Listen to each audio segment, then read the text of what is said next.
Hello. Welcome and good morning, of course, because it's quite early. And again, welcome to the Baltic Sea Regional Forum for the EU mission on adaptation to climate change. Even though we have dark, a little bit cold and rainy November outside, it is so nice to feel the warm and good energy here in this Viimsi Artium hall. And we also feel the nice energy from the people who are joining us online, so warm welcome to you as well. Before we continue, I would like to introduce myself. My name is Liina Randpere, and I am a professional show host and MC here in Estonia. And now you also have an opportunity to introduce yourself. How? Very easy. Take a look at your right and left. You have a neighbor. Introduce yourself. Tell them who you are, your name, and where are you from. From which organization or commission or company. Just let's make a quick introduction. Okay?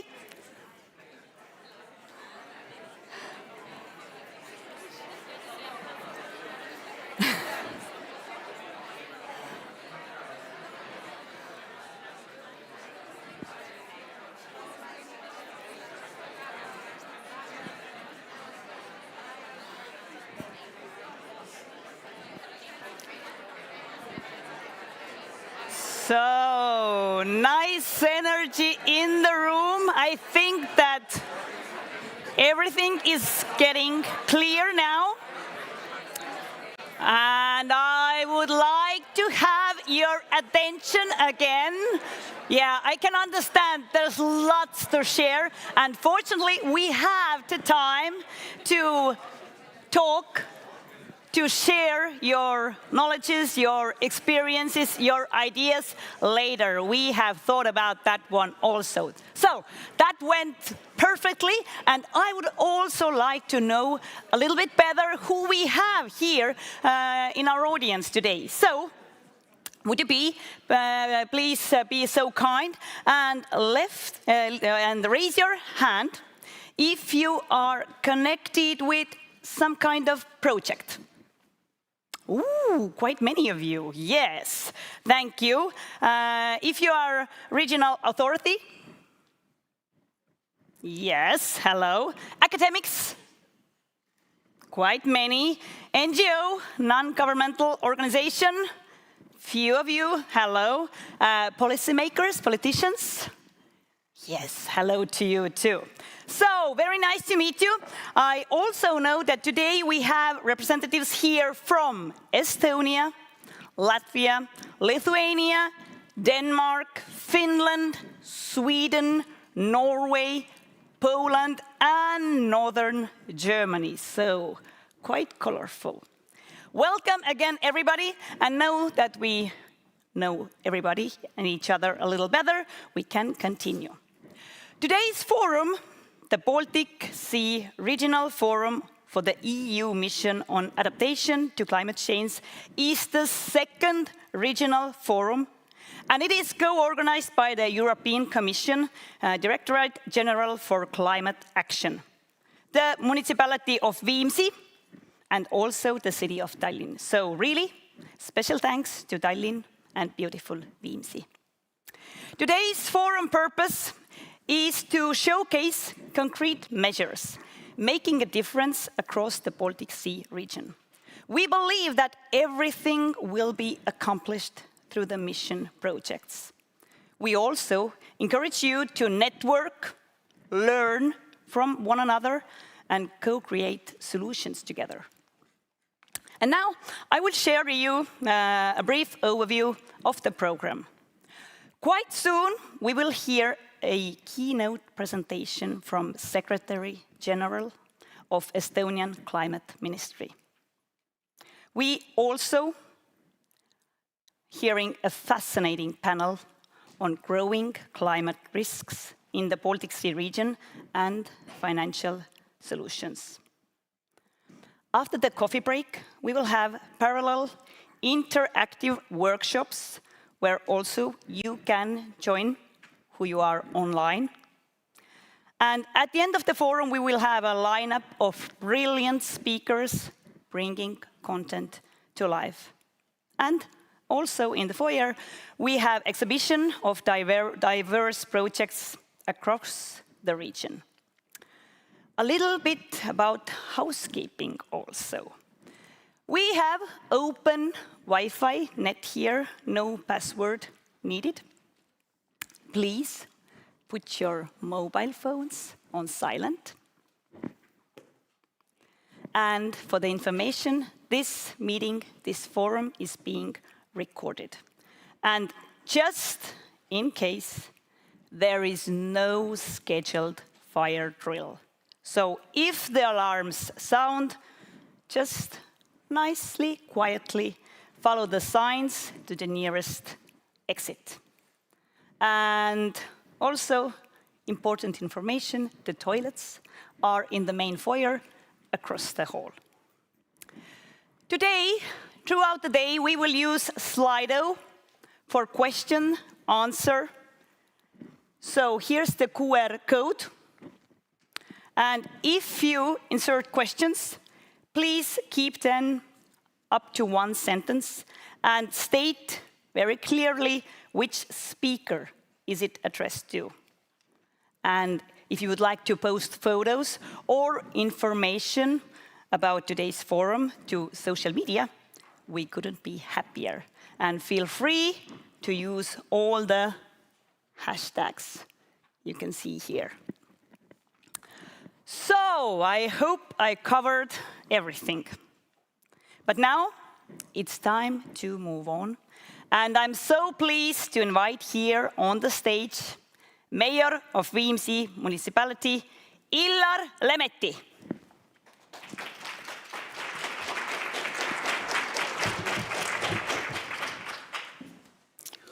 Dear guests, colleagues, ladies and gentlemen, both here in Viimsi Artium and those following online. I'm pleased to welcome you to Viimsi Municipality for the Baltic Sea Regional Forum of the EU Mission on Adaptation to Climate Change. Thanks for everybody who have traveled here or joined remotely. Your participation reflects a shared understanding that climate adaptation is a practical necessity for our regions and communities. The challenges are significant and addressing them requires steady, coordinated efforts.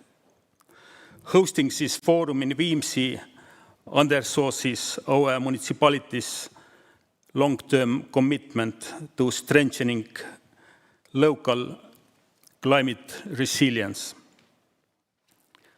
Adaptation work is already part of our daily responsibilities, and we aim to contribute constructively to solutions that support both our residents and the wider region.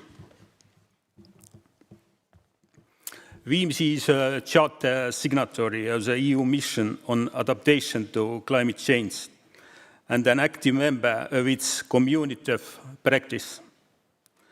This cooperation has helped us to learn from others, exchange practical experience, and implement approaches that suit our local conditions. Of course, our efforts form only one part of Estonia's broader engagement with the EU missions from adaptation to climate-neutral cities, where the focus is on turning strategic goals into measurable improvements in our living environment. In recent years, Viimsi has carried out several projects that you will hear more about during this forum. Across all these initiatives, cooperation has been essential. Working with our community, universities, experts and partners across the Baltic Sea region and Europe. The site visits organized as part of this forum will offer a practical look at what has been achieved and what still requires further development. Ladies and gentlemen, we hope that today's workshop and discussion will be useful, clear, and solution-oriented. The aim is to support municipalities and regions across the Baltic Sea in preparing for a changing climate. Thank you for joining us and for placing your trust in us as hosts. I wish you a productive and meaningful day. Thank you.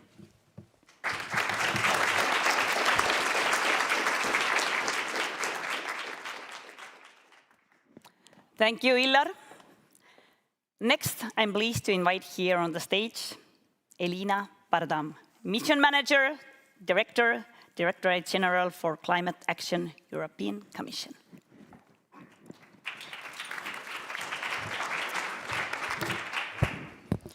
Thank you, and good morning to everyone. And many thanks to the Mayor Lemetti for his kind words of welcoming. And I'd like to express our appreciation from the side of the European Commission and from the side of the mission Adaptation for Climate Change for welcoming us so wholeheartedly. Yesterday's project visits, the site visits, were a very rewarding experience to all the participants, and I heard many good things about them. Despite the weather, or maybe because of it, people felt very adventurous and encouraged by that experience. I'd also like to thank the City of Tallinn and our other hosts here in Viimsi for the very warm welcome and the lovely reception that we had yesterday. My thanks also go to Siret Talve, who's been an instrumental kind of engine for setting up everything together with the local hosts and also the Estonian counterparts. Baltic Sea is not only a shared asset and a shared treasure for us, it's also a shared responsibility. But it allows us to grow knowledge capital that we should be exploiting across the different countries and across the different communities of practitioners that we have on the ground. From the European Commission side, engaging with the signatories of the mission Adaptation has offered us a wealth of experience and a wealth of insight as to what are the local realities, what are the challenges, what are the creative solutions, and what are the true ingenious opportunities for empowerment and awareness raising that exist at the local level. Because climate adaptation and building resilience to climate change does not happen in Brussels. It has to take place locally, taking advantage of the synergies and creativity that we find with the local authorities, communities, and the citizen. And I think the mission has been a key channel for us to take and harvest some of that know-how and understanding to top-level decision-making. So the mission is really about empowerment through knowledge building, through capacity building, and through technical solutions and platforms that can be replicated and taken up across and beyond the mission context. We will be able to build that resilience and understanding beyond the immediate activities of the mission. Today's discussions will focus on how we can turn risks and threats into opportunities, how we can make sure that we tap into the knowledge and creativity of each individual that's part of the decision making and channel that to something that encourages action at the local level, at the regional level, at the national level, and ultimately allows also the European level policymakers to develop solutions that correspond to the realities on the ground. We are currently working on the integrated framework for climate resilience and climate risk management. This has become a top priority for our President Ursula von der Leyen, and she has tasked myself and my team to develop this framework by the end of next year. So it is not coincidental that we come to countries and cities such as Tallinn and Estonia.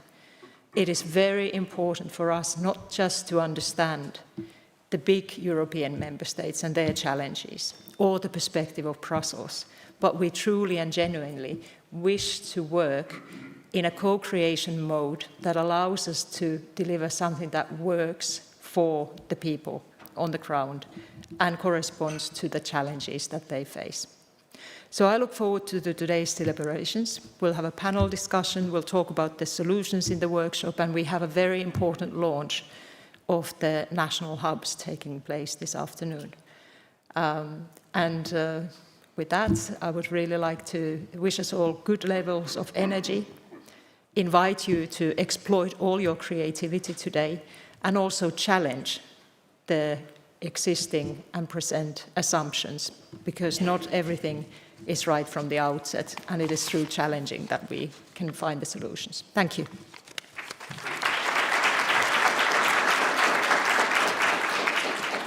Thank you so much, Alina. And now we are moving forward to our keynote presentation. I'm pleased to invite here on the stage Secretary General of Estonian Climate Ministry, Marten Kokk.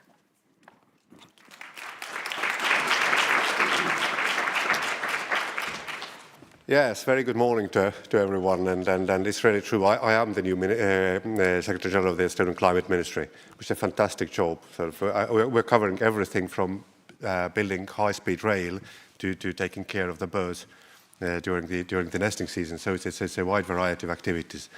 But here I am, of course. Well, it sounds pretty impressive, the keynote presentation, but it's just a speech. So keep your expectations low, and let me start by also thanking Illar Lemetti and Elina for introducing this event, and I'm particularly happy to see all of you here, and also you Elina. You come from Finland, of course, country which know that Novembers can be rather dark and damp, so it shouldn't be a surprise.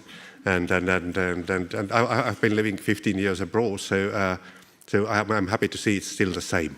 That not much has changed. So let me start by saying that it's really a great pleasure to welcome all the guests here to Estonia and to this Baltic Sea Regional Forum of the Mission on Adaptation. And today we are here to share experiences, exchange ideas, and strengthen cooperation across our region in preparing for climate-resilient future. And let me also say that by extending, I would like to extend my sincere thanks to all people who have been organizing this particular event. I think it's really an excellent idea to organize it here in Viimsi, a little bit outside of Tallinn, and also everybody from the European Commission and the Estonian delegation, the mission to European Commission mission to Tallinn, who have been preparing this event. And Viimsi indeed has a beautiful coastal landscape and forward-looking community, and it's really a fitting place to discuss the climate adaptation issues, and it reminds us how closely our daily lives are connected to the sea and how vital it is to protect both our natural environment and our way of life for future generations. So I would like to also very briefly highlight the completed Life Urban Storm project in Viimsi, which focused on developing sustainable and climate-resilient urban stormwater systems. Among its outcomes was a strategy and an action plan for climate change adaptation for Viimsi and for Tallinn, and also handbook for sustainable urban drainage systems for Estonia, supporting municipal water management specialists and engineers all over the country. And then for countries around the Baltic Sea, climate change is not an abstract future concern. It's already shaping our daily lives, our economy and our environment, rising sea levels, of course, but coastal floods, erosion, shifts in biodiversity, and changing precipitation patterns are indeed some things to mention here. And no country can, of course, address those challenges alone. The Baltic Sea unites us historically, environmentally, economically, culturally. So therefore, cooperation is just the most normal thing to do. And the EU mission on adaptation to climate change, launched under the Horizon Europe framework, provides us with a shared structure to act together. It connects European regions and communities that are committed to building resilience and reducing climate-related risks. And for Estonia, participation in this mission is a strategic opportunity to strengthen our knowledge base, test new solutions, and support our municipalities and regions in adapting to local climate impacts. The mission allows us to turn research into practice, to link science, policy, and citizens in one coherent approach. And through the mission, Estonia contributes to Europe's broad adaptation capacity while also enhancing its own resilience. The partnership between governments, researchers, and local actors fits perfectly with our national visions for sustainable knowledge-based development of the region. And the Baltic region faces a distinct combination of climate challenges. As I said, rising sea levels threaten coastal communities, warmer waters affect marine ecosystems, extreme weather events test the resilience of our infrastructure and food systems. So at the same time, our region has strong capacities in innovation, digitalization, and environmental governance. By combining those strengths through the mission on adaptation, we can turn vulnerability into a leadership. And as resilience extends beyond national borders, the Baltic region must act as a connected system. Our ecosystems, energy networks, and transport links across boundaries, and so should our adaptation measures be coherent. And our shared indicators, joint pilot areas, and stronger data exchange between our institutions only benefits everyone. And by strengthening cooperation in the areas, we can improve our collective ability to prepare for and respond to climate impacts and demonstrate how regional cooperation can make Europe stronger. Adaptation to climate change is one of the defining challenges of our time, and it demands not only knowledge and resources, but also trust, partnership, and perseverance. The mission on adaptation gives us the framework to build that partnership at every level, local, national, and regional. It connects people and institutions that might otherwise work in isolation, and it reminds us the resilience grows when we learn to act in cooperation. And let us continue to strengthen our cooperation, share our knowledge, and support each other in building a climate-resilient Baltic region where living within the limits of nature. Living within the limits of nature is something we say here, to make everybody understand what we're trying to do also in the Ministry of Climate, so that it will become our greatest strength. So anyway, I think that was a speech, not a keynote presentation, but I'm really happy to see you all here and wish you wholeheartedly the most beneficial and lively day. Thank you very much.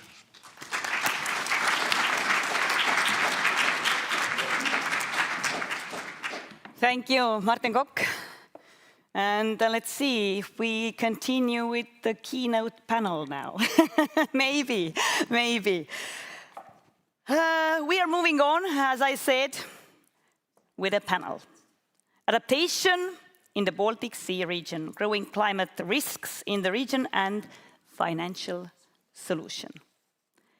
May I ask here on the stage with me, member of the mission board, Siret Talve. Take a seat here. Head of the International Project Center of Excellence, City of Tallinn, Aado Altmets.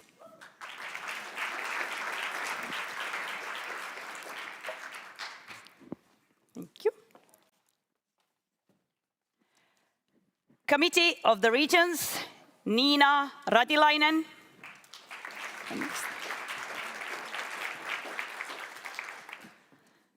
Project Manager of LIFE, latest Adapt, Tanel Mätlik. Thank you. And the panel will be moderated by Elina Pardam.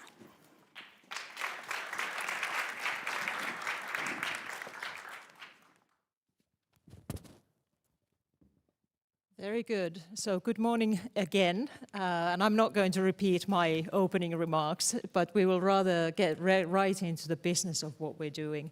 Of course, we talk a lot about the kind of local creativity and solutions. And today's panel, I think it's a very good opportunity for us to really test a little bit.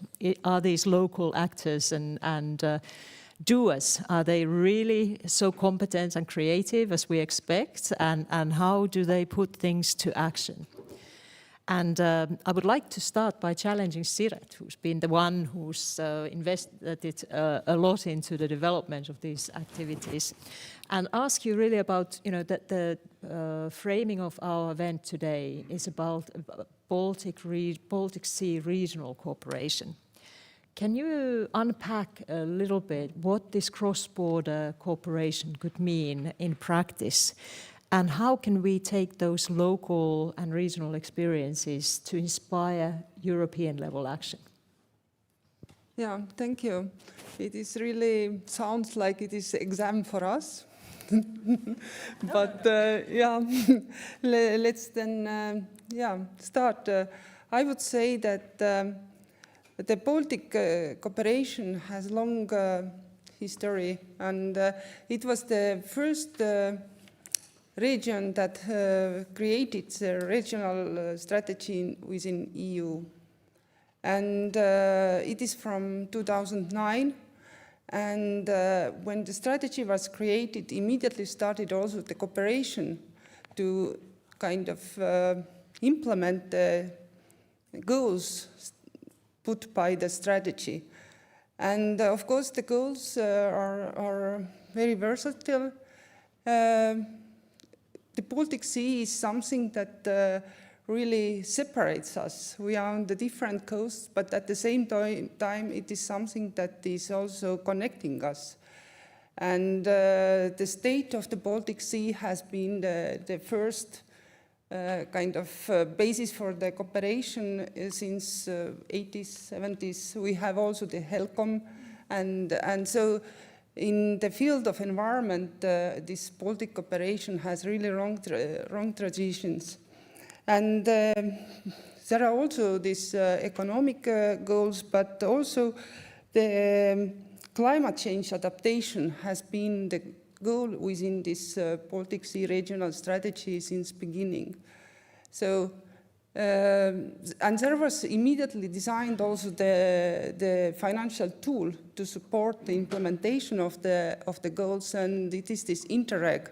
So I think that all Estonian parts have good kind of experience from this Interreg cooperation.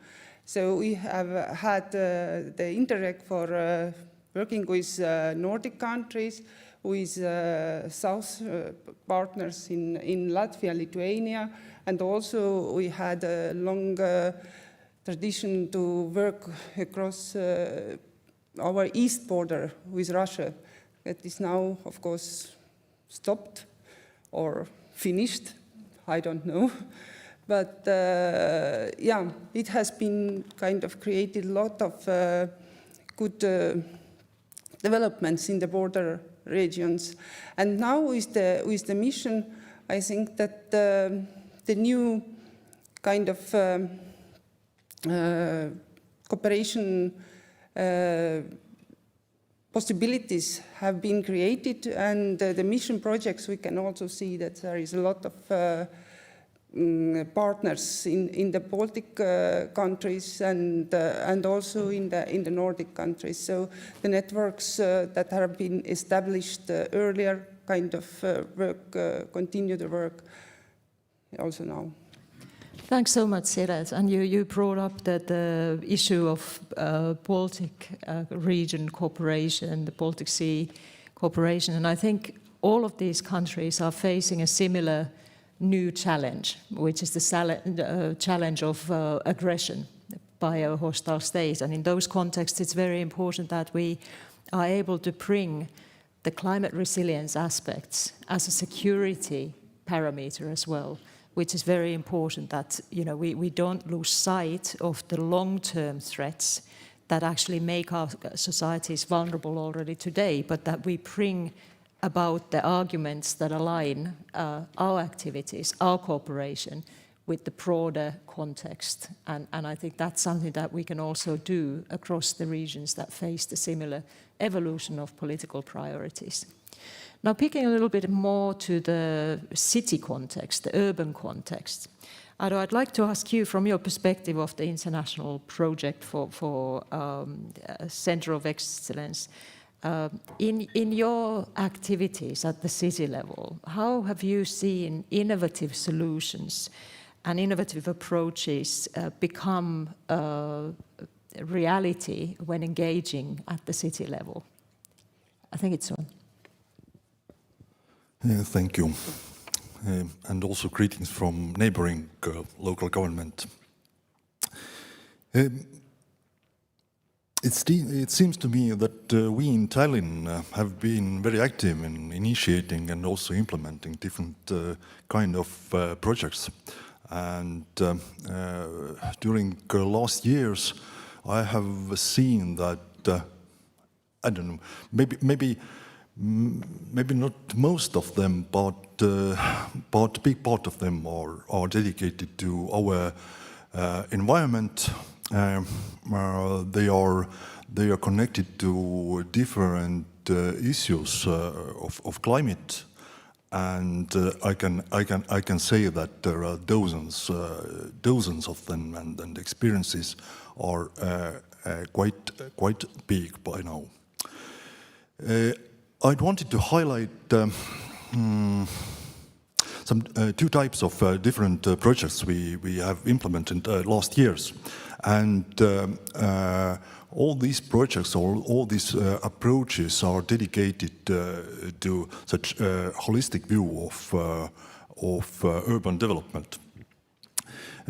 First, we have been dealing with sustainable governance issues, both at the strategic and practical level. Sustainable governance should result in the development of different areas taking place in balance. In practice, we have managed to develop, for example, some tools that allow us to assess different initiatives one by one, to assess which impact they will have in our future world, how they will impact our environment, and how they will help to implement our development strategy. One big part of these issues are such implementation of SDGs, Sustainable Development Goals, into Tallinn strategy, and also we have supported elaborating all these SDGs during the last 5 years.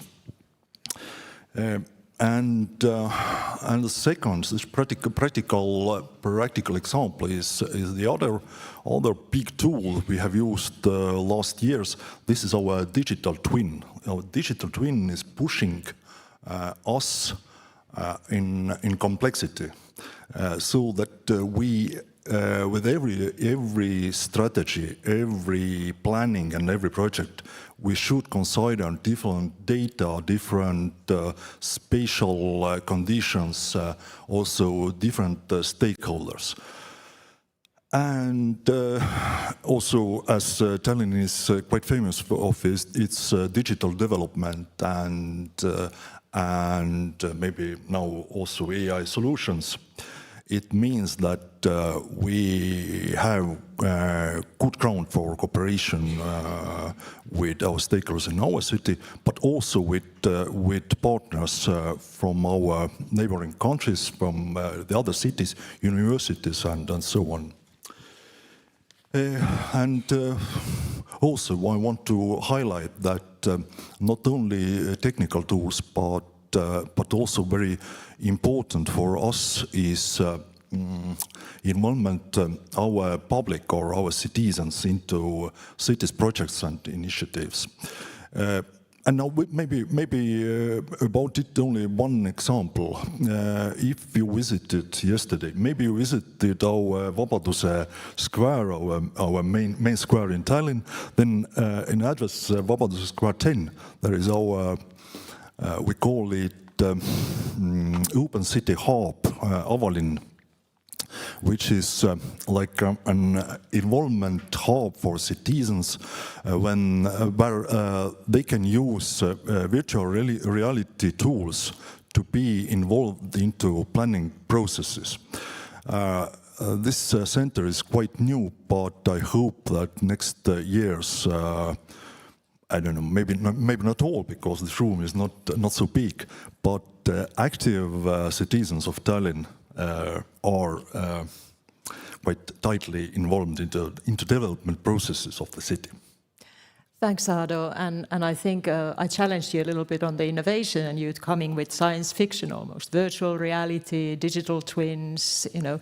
And it's true, Estonia has a reputation as being a very digi-literate country. And I do think that there's a lot of kind of potential in resilience technologies, in simulations, in looking at, okay, what could be the future in which we need to be ready to live in 10, 15, 20, or even 30 years' time?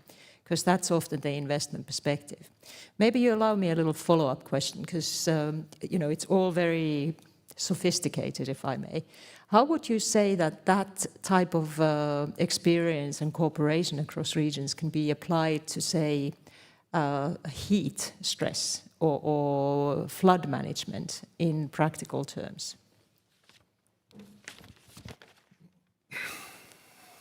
For most of citizens nowadays, this heat stress and maybe in Tallinn also the floods and even greater storms are more about theoretical. We have every year during some months or some days, some experiences when we cannot pass some streets in Tallinn because it's raining very much. And there are some experiences about heat waves and heat islands in Tallinn because there's so much asphalt on the streets. We want to diminish the amount of asphalt in Tallinn. But as I said, it's more theory. But by these technical tools and technical media, we can show people how these conditions in future, maybe in 5 years or 10 years, will impact their everyday life. It's just for them at the first round, it's just to think about.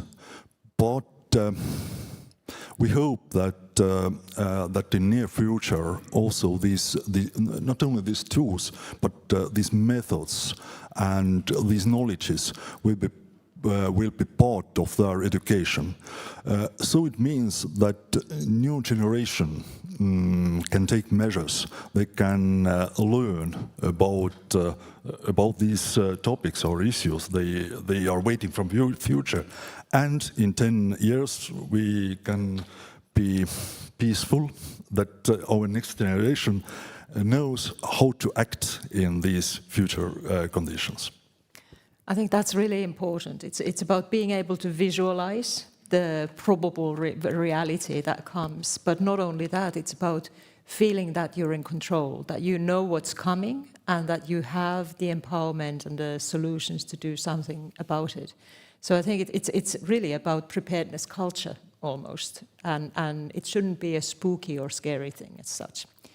Nina, I'm moving across the sea to Turku. Your example in Turku in cooperating with regional and local authorities across. How do you think that regional and local authorities can strengthen climate preparedness for their part? I'm talking about climate preparedness and this culture all across society and across generations, maybe even, like Ado was saying. Well, thank you, Elina, and it's really a pleasure to be here. I think that in the EU Committee of the Regions, we always say when it comes to any political area that local and regional dimension and local and regional authorities, that you cannot do anything successfully without that dimension. But when I think of climate adaptation, I believe that to be especially true in that case. I think that frontline is a word that describes quite well our position, our emphasis, our place in this question. Local and regional authorities and cities and municipalities are really in the front lines of climate adaptation, and that's why the solutions need to be growing from the local level. And it is often so that when it comes to different policy setting, local and regional dimension is seen more of an implementers than creators. And I think that this room is with the same notion that this is not the case, and we cannot successfully adapt to the climate risks without the ideas coming from the local level. And you get to speak in many different places, but I think it's a really pleasure to be here today, because I do believe that this is a room full of people that are experts in this question. And I would be very surprised if it wasn't so that during the next 10 years in the Baltic Sea region, all the good ideas when it comes to sustainability in our cities and regions come from this region. And I do believe that we in this region can really show example when it comes to cooperation between different actors. And I think that especially what cannot be done without the local decision makers, the researchers, businesses, NGOs, is the social dimension of climate crisis and climate adaptation. Elina, you asked about cooperation, and in Turku, I think we have experts from Turku today. Could you raise your hands? There you are, two excellent experts we have. If you want to ask more about the details over the coffee, you can come to me or to our other experts from Turku. We have a lot of cooperation with different stakeholders, and the social dimension is especially important because that cannot be considered only from the EU level, on the national level. That has to happen close to the people. And this is actually the week that we celebrate the rights of children, the rights of the child, and I think it's a good example of the social dimension that is especially true when it comes to climate adaptation.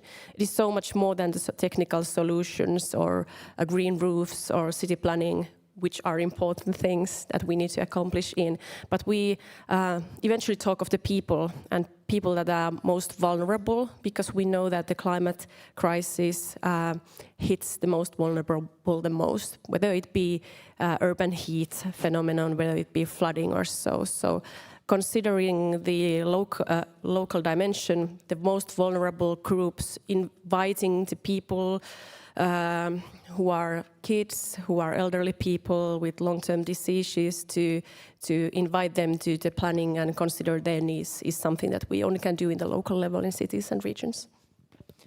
I think that's a very, very valid point. And what we've seen, of course, at European level is a little bit of skepticism towards institutions, the establishment, even the green agenda. And I think we really do need to work with the citizen, very much at the local level, and increase our appreciation of the reality that they have. If we fail in that, then where's the validation for our action? And that goes, from all the different levels of government. Because if we fail on social inclusion, then we're not serving the constituencies that we very much need to reach out to. So I think those are extremely valid points. Could you say, some practical examples as to how do you bring the youth or the elderly into decision making at the local level? Well, in our city, we do have different expert groups in the city administration, and one of them is especially working with this, adaptation. But I think in our city, what I think is very valuable, that the climate adaptation and mitigation goes really hand in hand when it comes to the strategic planning. And we have been able also to invite the people in designing the climate policies in the mitigation side. And not only the people, groups of people and local businesses and universities and different stakeholders, and there has been lots of inviting people together to discuss of the situation and practical solutions. And of the important projects we have, I think that climate adaptation have been quite oftenly seen as an issue of health and how to try to combat the health risks to successful climate adaptation, also to creating carbon sinks and well-being and wellness, because ultimately also cities that implement climate adaptation and design the structures well, considering also the people, create urban spaces that also increase the well-being for the people, because people like green areas, and we are currently in a phase of implementing the EU goal for 300, which also means that you should always see from your window green spaces and have a short distance to their local forests and green areas. That is something that people don't always think is an adaptation solution, but it is inherently something like that. And ultimately, I think it's very important that you put the adaptation and climate policy strategies in the whole city planning. So we need to create more projects, and I can tell maybe later more about what has been the Turku solutions in embedding the adaptation for the whole city planning in Turku. Thanks, and I think in the broader context it's also really important that not everything we do needs to be labelled dogmatically as adaptation. Because if it's because people like a green area around them, that's an okay motivation, that's an okay objective. If they like to have better windshields or sun shields to protect them from extreme heat and not talk about it as adaptation, that's also okay. So it's about somehow communicating the community and co-benefits to people in a very understandable fashion. So I think those are very, very good examples of what motivates people in these circumstances. Now, Tanel, I'm moving to you now, and specifically for the Life Latest Adapt. We had the opportunity over coffee already to talk about a lot of the experiences you've had personally with bringing academia, with bringing engineering community and decision makers together. But from the Life Latest, what do you think have been the key examples or key parameters that have helped you successfully enhance local resilience? Yeah. The project name, Life Latest or Latest, is actually game of the words, and the author is, I guess, in the room from Tallinn University of Technology. Murel is in the room, I guess, who invented it. So it's basically two meanings. One of them is the latest adaptation solutions. Second is it's a joint project of Latvia, Estonia. So we included also in the meaning of the project acronym. It is basically project gathering 16 partners, 8 from Estonia, 8 from Latvia, and we have also 8 demonstration sites, 5 in Estonian municipalities, 3 in Latvian municipalities, and of course there is no time right now to describe all of them, but the key kind of common keyword is the nature-based solutions related to prevention of flooding because of the heavy rainfalls, plus also how to use the native plant communities in the urban environment. And as we are here in Viimsi, I can use the opportunity to a little bit to illustrate the solutions in case of Viimsi demonstration site, which is basically on the one hand aimed at prevention of flooding and improving the water quality before the stormwater goes into the sea.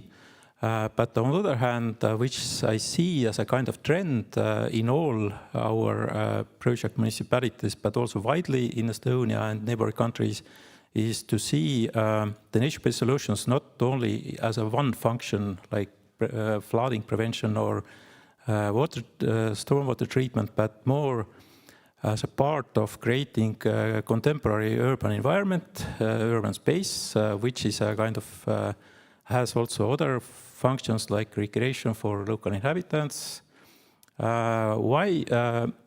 Because I see that if you make them multifunctional, then the local people also see the benefit. Why municipalities investing so much money into nature-based solutions that improving the water quality can be so abstract, but if you make them multifunctional, they see the benefit. I guess it was last year during the Viimsi's Vision Day, one of the Estonian leading architects described the Viimsi's current main street, compared it to the famous TV series from the 80s called Tallas, which, if you remember the opening scene, when there was a lot of parking lots, supermarkets and cars. So the whole idea that we see right now in Viimsi is to redesign the main street and the Viimsi center from car center to kind of urban environment open for all different beneficiaries, not only car owners, but also these who wants to just walk on the street or to use bicycle and so on. And our recent solutions, including in the LIFE project, are exactly targeted at that the solution on the one hand is dealing with the stormwater prevention aspects, but at the same time creating the kind of recreational opportunities for locals. And the Viimsi's demonstration site, there is a retention pond, decreasing the load to the stormwater system. On the other hand, the pond itself will be a kind of part of the local neighborhood where the people can spend their free time. Plus also we use the water there as a kind of resource for, there is a water collection tanks so that local communal services can use the collected stormwater for watering plants and streets. So it has really different purposes. And I am actually glad to see that both in Viimsi and in our own other partner municipalities, the same approach is taken so that all these solutions will have really multifunctional purposes. And I guess, I hope that the local people then also will see the benefit from these adaptation solutions for themselves. Very good. I think you mentioned the word multifunctional many times, and I think that is really key. You know, how do you demonstrate the immediate value added to the local people, particularly in times when priorities are evolving and you know, labels may not be helpful in all occasions. I was wondering if you could maybe unpack a little bit how in these circumstances you've been able to overcome financial and technical barriers, because you have really been successfully exemplary pursuing many different projects and have been accumulating a lot of knowledge and expertise. When I came to work to Viimsi municipality in 2018, then I guess the first LIFE project was really the first large-scale project, but this was a kind of helping to boost the development work in the municipality. And we actually gathered from the civil engineering department people whose daily work was dealing with the stormwater. And they became the kind of team members for the project, and also later on learned themselves how to design and construct this kind of sustainable urban drainage or nature-based solutions. So this project work became as a kind of natural part of our daily work through these projects. Plus also, of course, we don't know everything, and especially in this kind of rapidly developing field of nature-based solutions, you are constantly learning. And that's why we basically in all projects, we involve universities, both from Estonia, like Estonian University of Life Sciences or Tallinn University of Technology or Tartu University, plus also in our cooperation projects with other countries, we involve also universities from Finland, like Turku University of Applied Sciences has been our partner. also Satakunta University from Finland, then Royal University of Technology from Sweden, for example, Riga Technical University. So it has been a really exciting process for us in learning from the academic people, so that we learned how to design. They also learn from the kind of practitioners in the municipality that what are the kind of daily technical questions. With regard to finances, of course, the situation in municipalities is different. Some municipalities have more funding available from their own budget, some less. In Viimsi, we have decided this way that if we have the kind of municipal investment plan in which we plan anyway to do with the stormwater system development, then the municipality's own resource we will use a kind of as a self-contribution or own contribution to projects. And we then leverage the funding by applying to support from different EU programs or national programs. So it's kind of seeing this municipal funding as just one part of the whole picture. Okay, that's very interesting, and I think it also links a little bit to what was said earlier by Ado about this, being able to visualize the reality, looking at the longer term perspective. So when you have a municipal project, you already look at the resilience component in it, and kind of the culture of preparedness and resilience becomes embedded into the decision making and financing decisions as well, which is very important. Now, I would invite all of you to kind of move a little bit beyond the local context, and together with me to think a little bit about the union level policy frameworks and instruments.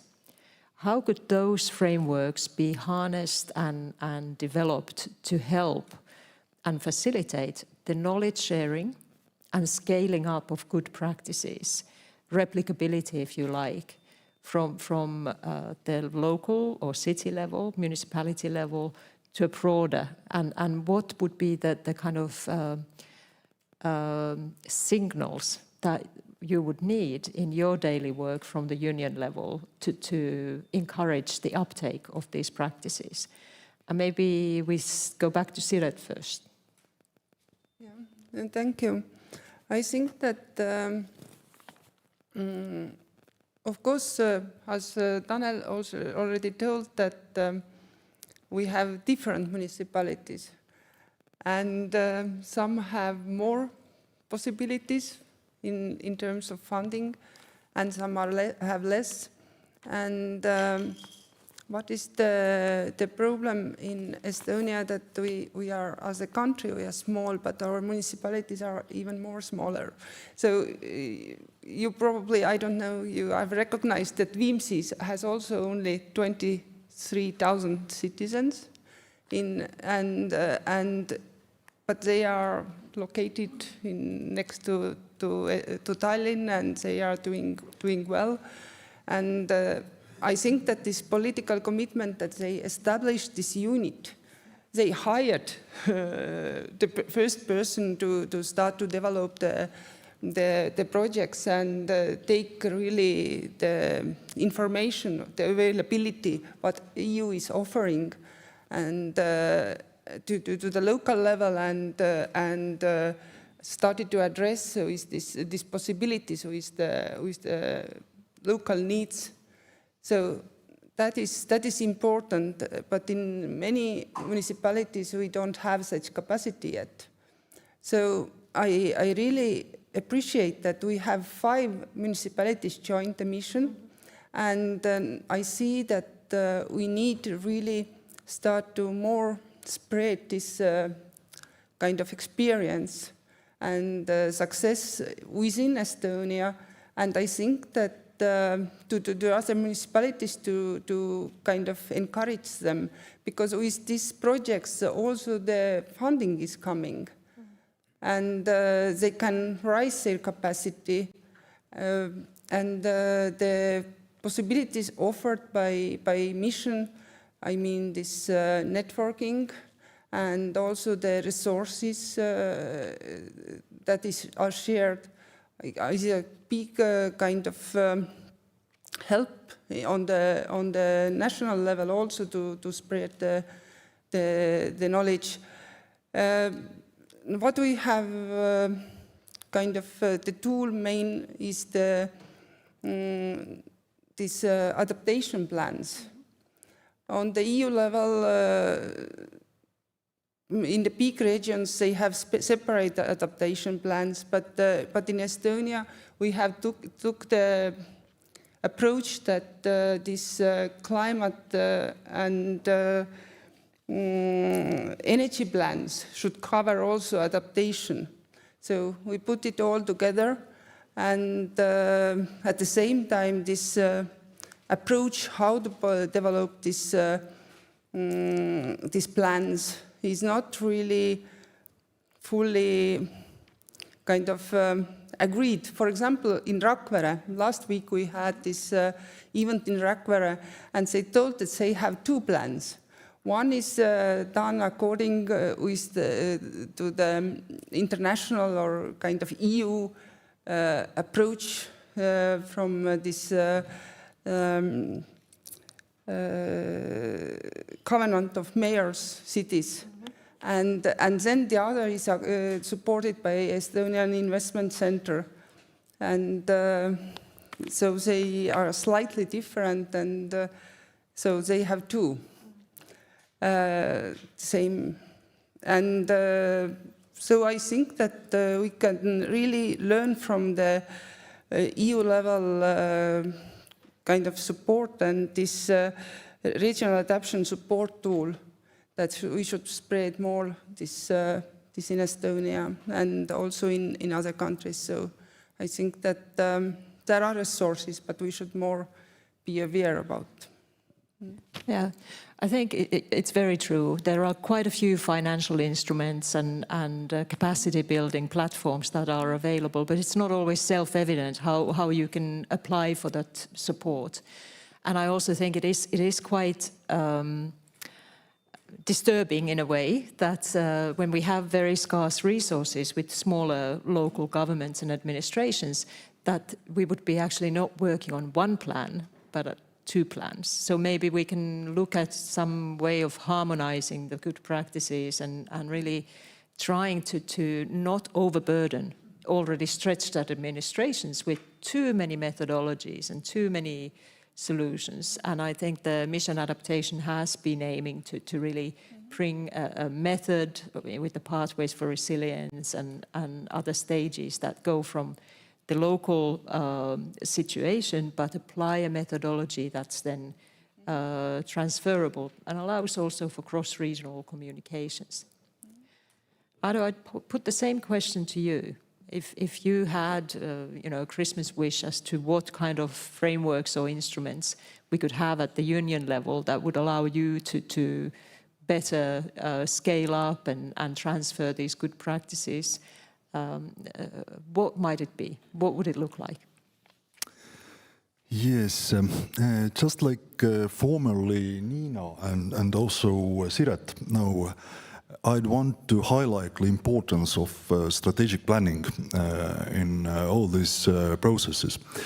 But as the European Union is not such a unitarian state, then it means that these strategies, which enable financing, knowledge sharing, I don't know, more resources, importance and so on to all regions, local governments and so on. These strategies have to be quite flexible and decentralized. That also there arises a problem that there is quite hard to implement such strategies, and also quite hard to monitor where are we in one or other stage, or have we reached the goals we have set previously.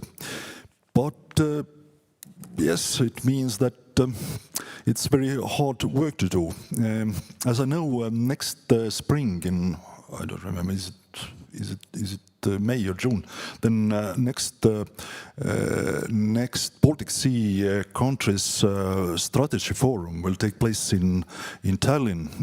We are organizing now this forum, and I hope that at least on Baltic Sea level, we can agree on some measures and goals how together development this area and just how to share our common resources, not only natural resources like Baltic Sea and what's near this sea, but also how to achieve the interest of different countries and cities near the sea, just to push to cooperate in a new way. Of course, we are waiting also decisions from European Commission, which will be new measures, financing for next period and so on. But yes, I think that strategic planning is the key for these activities. And you raise a key point in that, of course, there's no one size fits all. So there has to be a degree of contextualization and flexibility. But at the same time, I think the communities across the union do need to have a same baseline language, because it is about communications, having a credible project pipeline, etc.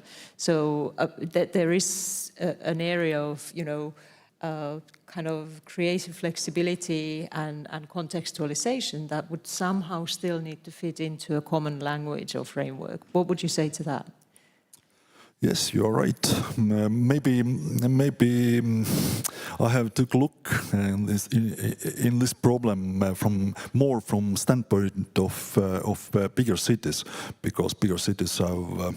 I want not to say that enough resources and abilities for this to implement such policies and strategies, but yeah, maybe also other local governments, smaller regions and local governments need some support. How to unite these local governments into such cooperation that while they can be such real partners to other levels, both cities and states. Yeah. Thanks. And Nina, picking up from where Ado left, it's kind of the importance of strategic overall plans, etc. How do you see the interplay between local level and then the policy making at the union level, and where does the adaptation mission experience fit into all of that? Is there something we can harvest from those concrete good practices? Well, in the end, I think the most important thing is that the EU policies, when it comes to climate, are science-based, and they are fit for future, fit for purpose, and bold enough. Because as a local decision maker, I have always been very proud of my city that we have always unanimously approved our climate goals and climate strategies, and we have a carbon neutrality target for 2029 unanimously approved. But it's not the case for all the cities and municipalities, and the landscape is changing. So for us as local decision makers, it's very, very important what the backbone of the EU climate policy legislation looks like. Be it mitigation or adaptation, that is a very valuable backbone for local decision makers, and I think that will have an even stronger role in future, because in many regions the local decision makers and experts have to deal with growing mis and disinformation as well when it comes to climate policies. I think also my plea or ask for today is for all the experts in the room to talk directly with your politicians boldly and explain them what is at stake and how climate adaptation planning is good for the city, because I think our city is an example of very good communication when it comes to decision makers and planning and implementation side. And we are all the same page that we need to do this, and we are committed to work towards a better future. So I think that we will have the strong implementation in the cities and regions if we have the backbone there.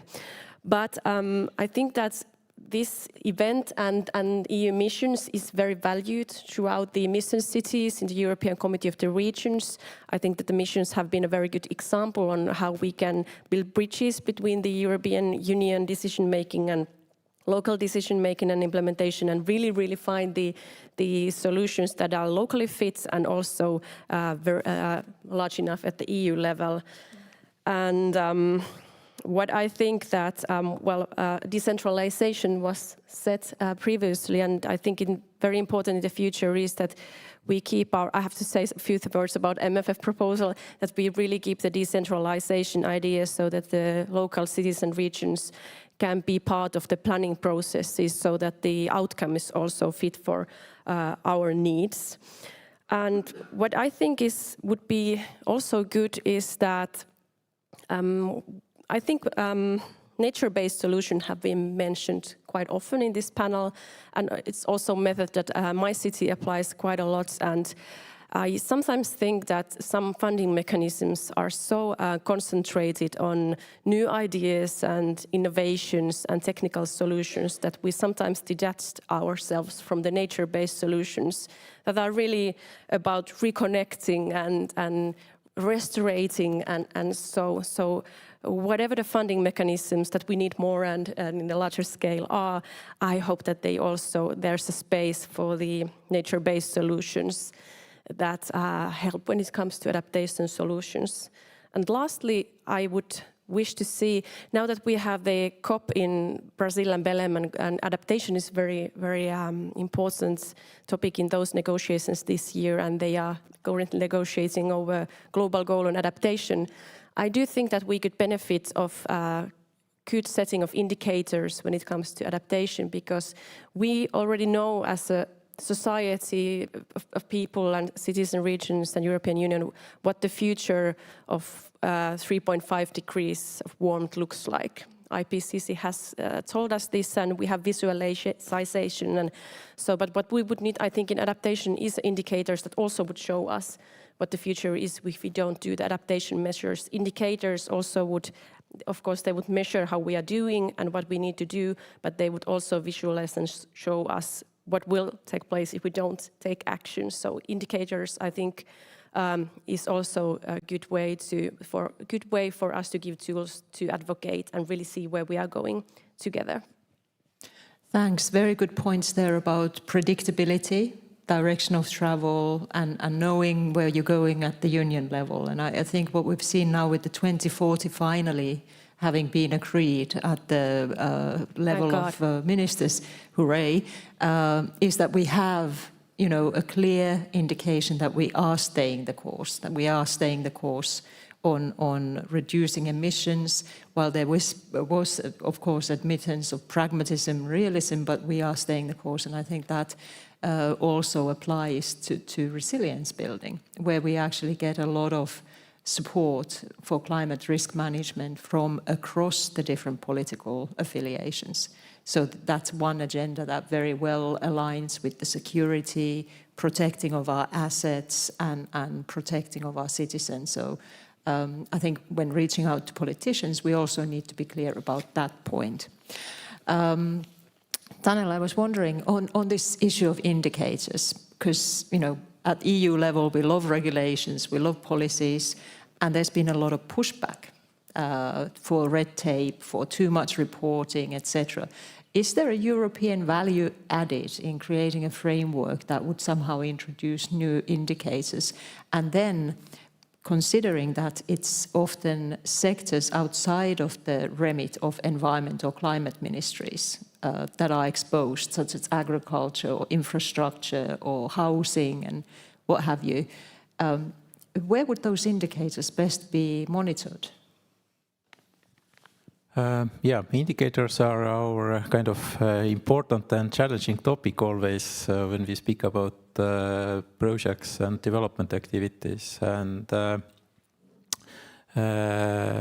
but I see from the municipality's point of view that actually this is something that actually will illustrate whether you achieve the expected outcome or not, or you just invest money and no visible understanding is what is the benefit from the project or investment for the municipality or the local inhabitants. So that's why I think the set of indicators that we are currently operating in the EU projects is rather complex on the one side, but on the other side, actually, it is a kind of good target also what to aim, that we just don't construct something, but we have the kind of strategic purpose of these investments. And in our current LIFE project, for example, we are just gathering in December together with municipalities of other partners, and one of the topics is that to see that if we see about targets that we have set for the nature-based solutions, are we really going to achieve them? No, we are in a kind of mid-term stage right now in the project or not, so that do we really achieve what we have planned in the beginning of the project, and the indicators in that sense are pretty inevitable for that process, that to ensure that you really achieve what you have promised. Thanks. I think that's a good reflection. And the point on nature-based solutions, those are very often the most cost-effective solutions, and they're already available. So, you know, when talking to kind of project developers or investors, it's those indicators are the ones that allow you to really demonstrate that in here your return on investment is actually highest. So we shouldn't just always be focusing on the high-tech solutions, but sometimes the very down-to-earth and available methods, when applied in the local context, can bring about solutions. And what you don't measure, you can hardly manage. That's the old wisdom, isn't it? Now, I think at this point, Ado, would you want to... Yes, I wanted only to mention that there is no contradiction between nature-based solutions and innovations, because mostly they are interconnected between them in practical projects. And sometimes we call nature-based solutions low-tech solutions. But they're not. I think they can be very... the impact of a nature-based solution can be amplified significantly by using smart technologies to boost their effectiveness, for instance. So I think that there is a complementarity there, definitely. So now I'd like to open for questions from the audience. I think we have the privilege of having really good panelists who have brought diverse but well-aligned views to the forefront. So there is a possibility for you to raise your hand, or I think we've been collecting some questions through Slido, which I should see here in front of me. I don't see them in front of me, so I'm gonna... Okay, here we go. There's a question here that relates to the financial benefits. And that sometimes, adaptation and resilience is considered a cost. So people don't really make necessarily the business or the economic case. Could you elaborate a little bit from your respective points of view? How do you communicate around the financial benefits of these adaptation activities? And let's start with Tanel.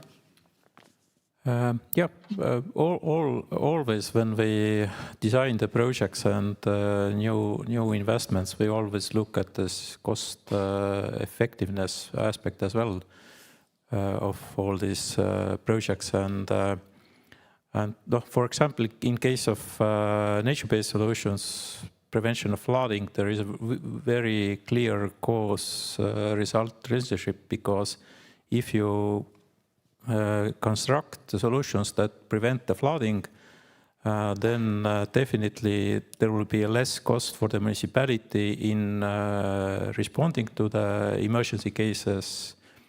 you save money for recovery, you save money from the salaries of the people of the municipality service.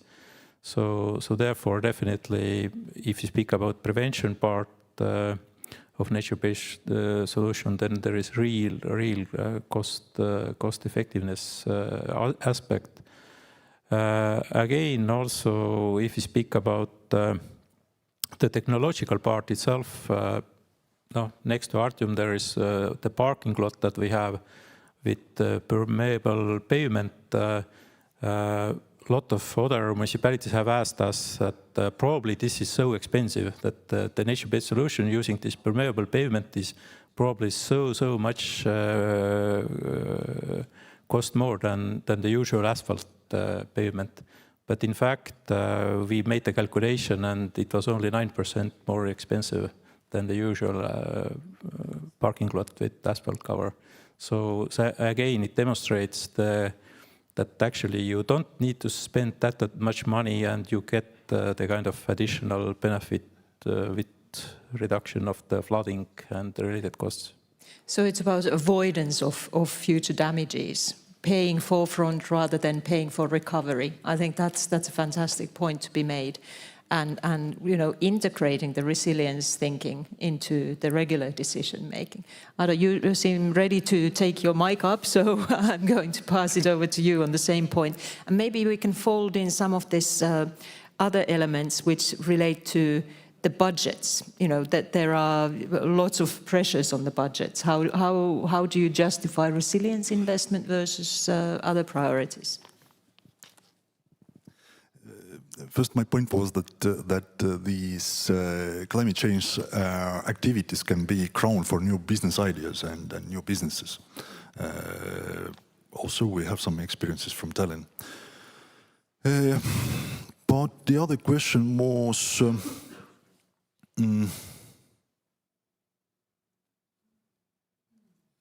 there's a question here about standardized adaptation indicators list, or maybe misinformation. Is there something that you'd like to add from those elements?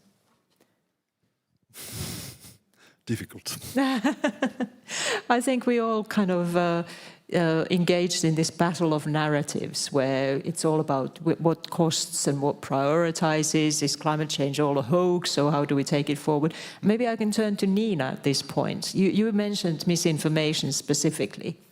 Can you talk a little bit about how you've seen that in your daily work? Has that somehow manifested itself not just in the societal uneasiness, but also in what you need to pursue in terms of the agenda in Turku? Gosh, I wish I knew what to do about it. If anyone has good solutions that work, let me know. No, it's just, I think that, well, first of all, we need to stop, or people need to stop to deal with climate mitigation adaptation policies as something that comes on top of everything else. It's something that we do as a similar way that we have schools, we have education, we have buses and public transportation, we have climate policies and climate projects. It's not something that you put on top of everything. It's something that you put under or in the bottom when you start city planning projects, as we do.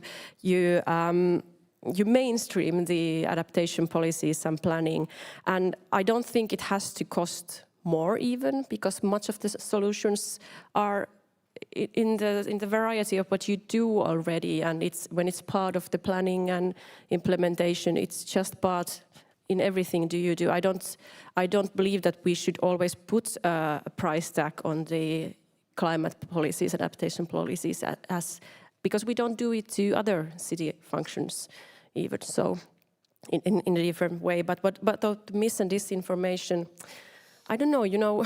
We just have to talk about what is right and be bold and talk our own language and not try to combat and answer the misinformation and disinformation, but just keep talking about our agenda, keep talking about the future. And I think adaptation in that sense is maybe more easier because people want to have a good life. People want to have nice cities, nice places to live in. People don't hate biodiversity or climate adaptation. Think how many people have bought the small bug hotels in their own yards. People want to have an active role and do something about the future. I think when it comes to climate adaptation, we can really create some meaningful solutions that citizens can also take part in. And bug hotels is, I think, very cute and good example of it. I think you said something that I would like to challenge a little bit. You said that we should keep on talking our own language. But at the end of the day, we need to get this societal consensus. How do we reach out to the non-converted who are really more preoccupied by misinformation or other priorities? And I was wondering, I mentioned earlier in the panel that using security or prosperity or asset protection arguments has at least at the level of the institutions, it has gained more traction than talking narrowly about adaptation, because people find that aligns very well with these new priorities. So I'd like to think that there is a way where we can, talk more about the co-benefits, which are the security, protection of assets, etc., in order to get broader support from different types of constituencies that would not traditionally align with ourselves. I don't know, Siret, would you? Okay, Nina first and then Siret. No, I think that's a very good and important point, and I think that we need a coalition of people that are talking also a different language. We need to talk about things of climate benefits and climate future without putting it under some other thematic areas. And we also need to attract new audiences and talk with people who talk different language or are mostly interested in other aspects or in co-benefits. But sometimes I think that we all try to use and pick solutions that would really talk to the largest audience there is. But I think we need different perspectives and approaches. Also, for those, we need people who push forward and people who try to find more common ground. And I think that is the way to go forward. So good. I do agree with you. Very good. And I already mentioned that I was going to put the same type of questions to Siret. I think it's about authentic flexibility, finding the resonance with the broadest range of audiences while being loyal to the basic principles and the basic theme of climate change. Yeah, but I think that still we need more to explain, because, for example, this climate mitigation and climate adaptation, what is the difference? And I think that there was a lot, as Estonia put also the goal is to be climate neutral by 2050. And then there were done these calculations, and it is quite challenging. And there was also a lot of skepticism about that. But this climate adaptation should be much more clearly kind of understandable, because we have the examples, what is already happening. Because Estonia is quite skeptical. As yesterday we also heard by our mayor of Tallinn, Ossinovski, very, very clearly explained that it is not very popular topic, and also on political side it is not easy to speak about that.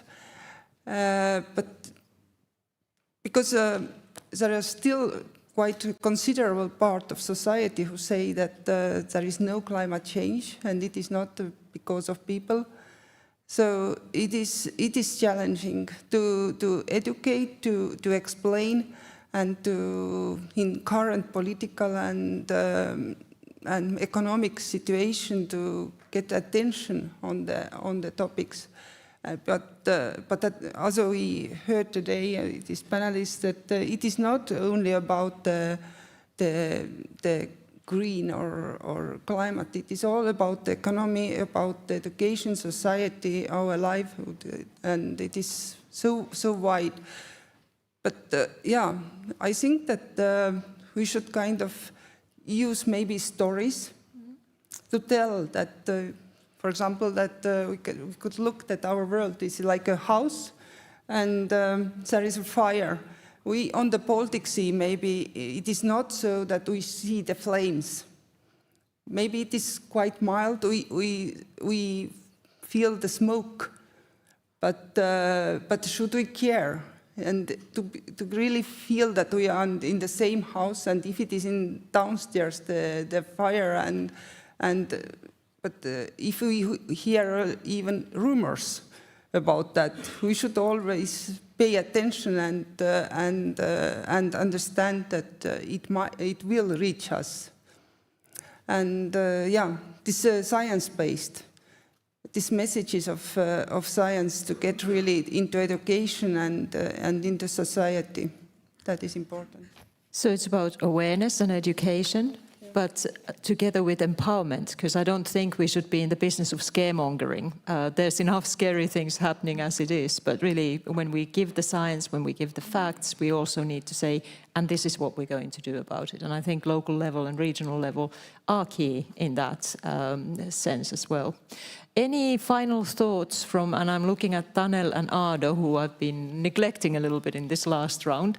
There's a lot of questions up here. There's about, the budget pressures on communities. Should we have EU-level indicators imposed on local level? And then what practices that have been successfully tested, and we've talked about it already, can be scaled or applied at the whole of the Baltic region?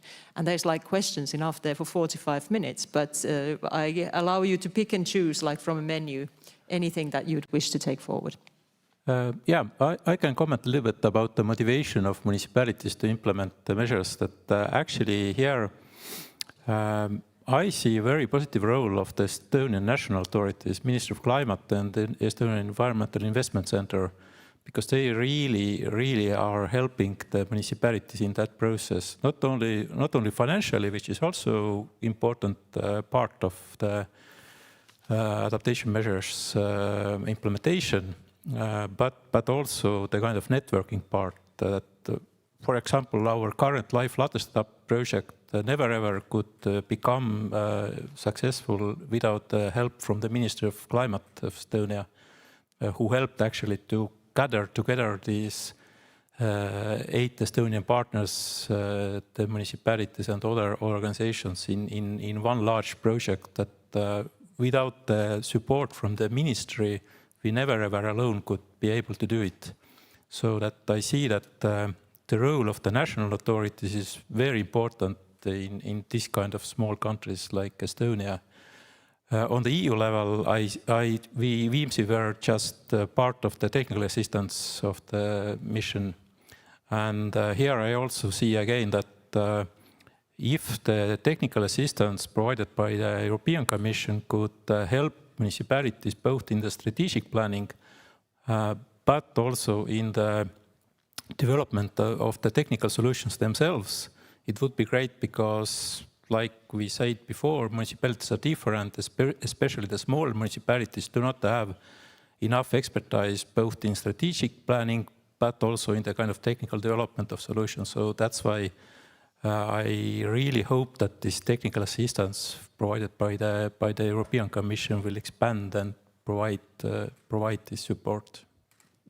Okay, thanks for that. So lots of food for thought for the European Commission and also for the national authorities, because I do think that it's from the different levels of governance that the solutions and support needs to be found. Ado, final thoughts. And my final maybe idea is that in the conditions of lacking resources, municipalities have to design better their services to be compatible with conditions, environmental and climate conditions. And from these design services or service design, we can also arise some new practices which can be ground for new common projects, both in Europe level and also in Baltic Sea regional level.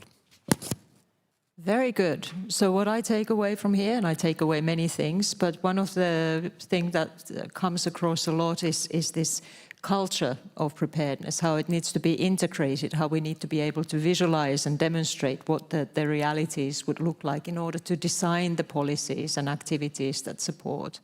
I also take the education, inclusiveness and empowerment, so that you really consult the vulnerable groups, make them feel a part of the decision making, including at the level of intergenerational fairness, which is something that, of course, relates very closely to climate change.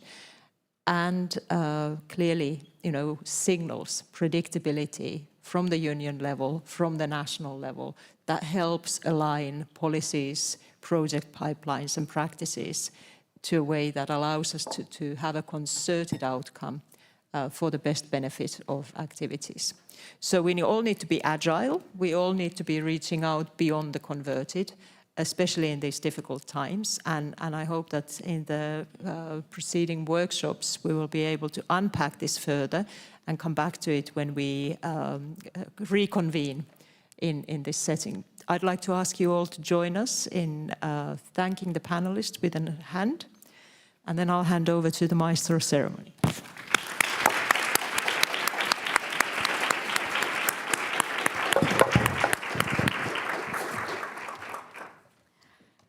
Thank you so much. Oh, I have my own thank you, Elina. And thank you, Siret, Ado, Nina, and Tanel again for that fascinating panel. Now, it's almost time for the coffee break. But before that, we will explain to you how the workshops go after the coffee break. And it is very important to remember that the online audience, you who are listening us, who are watching us, you can also participate. But please welcome here on the stage, Jimena Mischenberg from MIP for Adapt.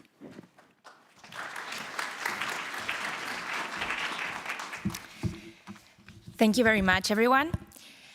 So as you heard at the start, here we have many different people, from policymakers to NGOs to academy, project representatives. So we now want to come all together and join and discuss. What are we going to discuss? The key thing here is to discuss challenges, solutions, and replication, as you have heard from the panel before.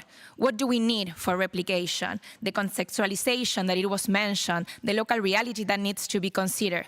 So all that we are going to discuss, we are going to exchange ideas, learn from each other, and you, when registering, you selected a topic.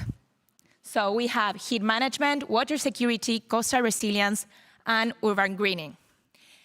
The number of the room, of the topic that you selected, is on your badge.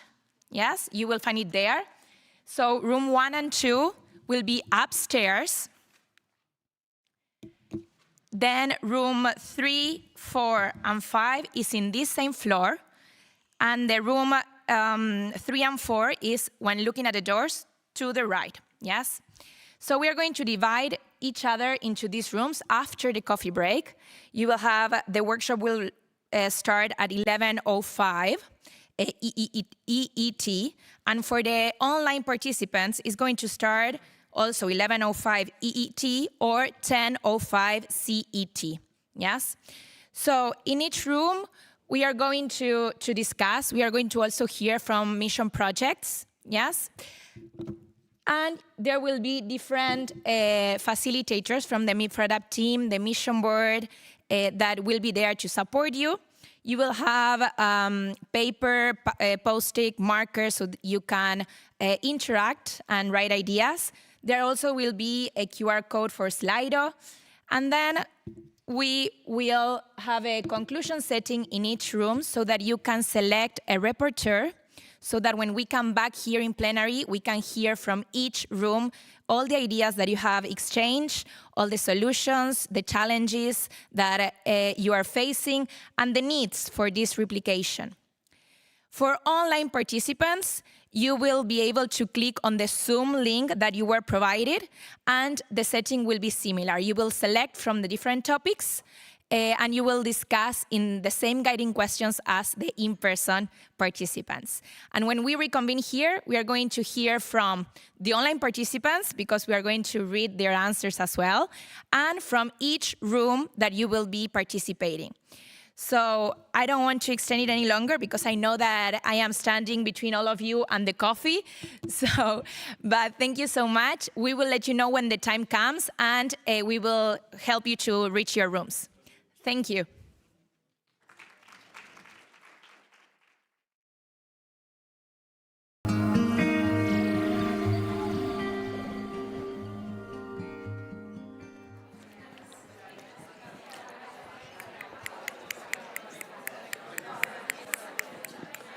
So, I hope that most of you are here.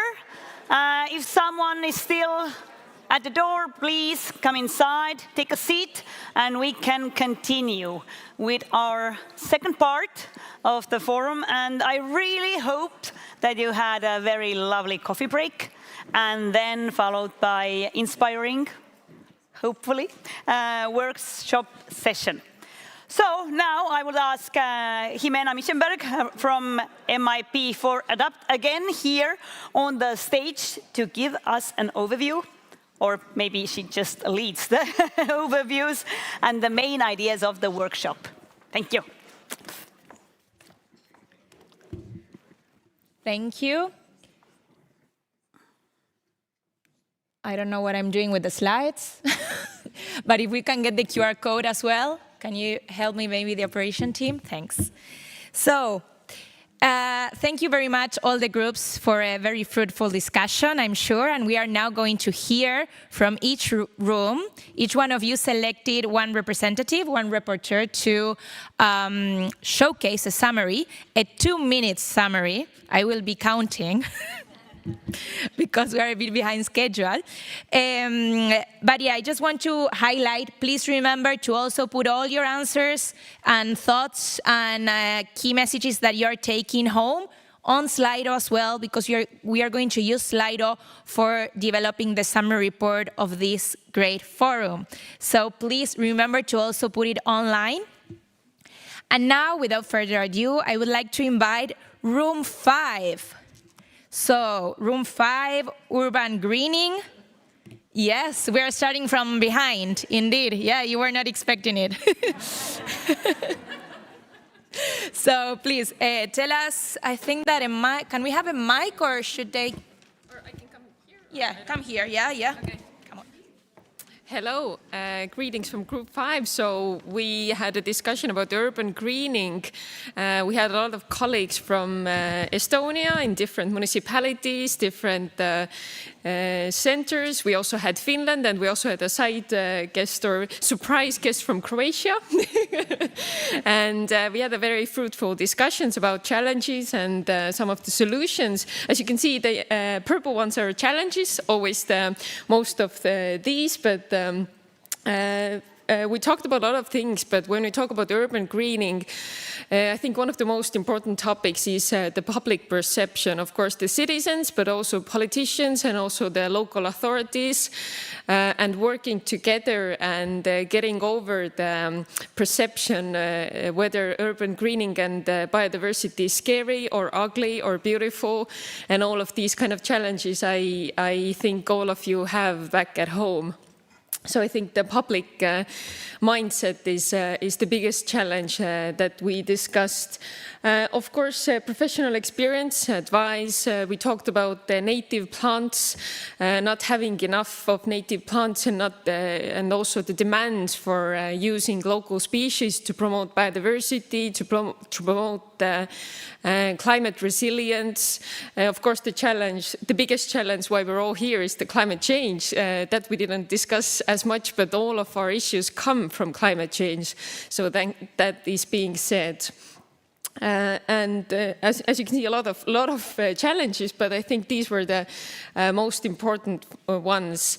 And as to what we can do, of course, time is the biggest healer, and time is the biggest you can learn very much with time, and the learning curve, I think, is the most important that we can have, because we are embracing a lot of changes over the years, and change is very hard and it can be scary to local people. So I think time is the most important thing here.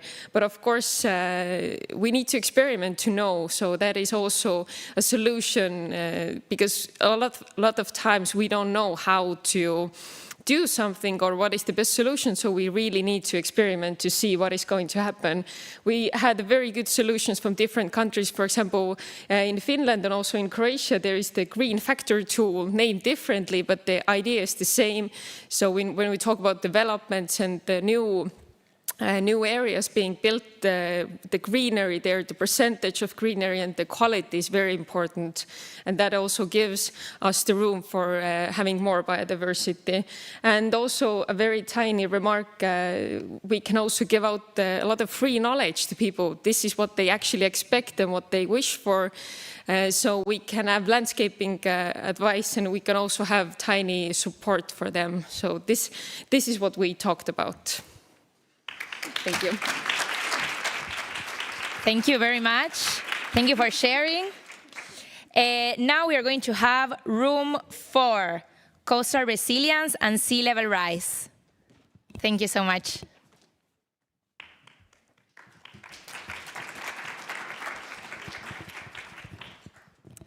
Thank you. Yes, we discussed the topic of coastal resilience and sea level rise. There were quite many of us, and we discussed in 2 groups and then came together and chose the main challenge and the main solution together. So the biggest problem that we all agreed on was that there needs to be political support and trust to this political support, both from the politicians to their experts that they have in the house, in the ministries, and experts in the academia. They need to listen what the experts say. And of course, there has to be a support and trust from the local communities in the policymakers to trust that they will make the right decisions and implement the right measures.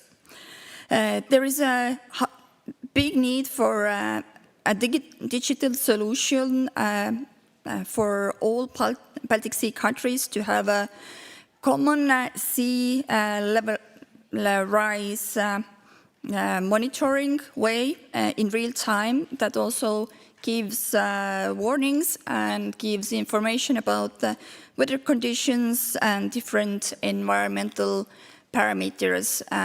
And this needs to be available for all people, not only for politicians and academia, but also for local communities as well. And the solution, we thought there should be a toolbox that, for example, includes different type of guidelines and regulation, but also success stories or for example, mentoring systems for local municipalities or networking platforms that can bring them together. And the toolbox needs to have different levels for national, regional, and local level. And it can contain, for example, different AI or modeling-based tools for real-time warning system.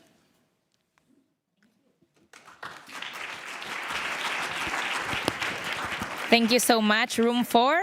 And now we are going to go into room 3, water security, surface flooding, and drought management.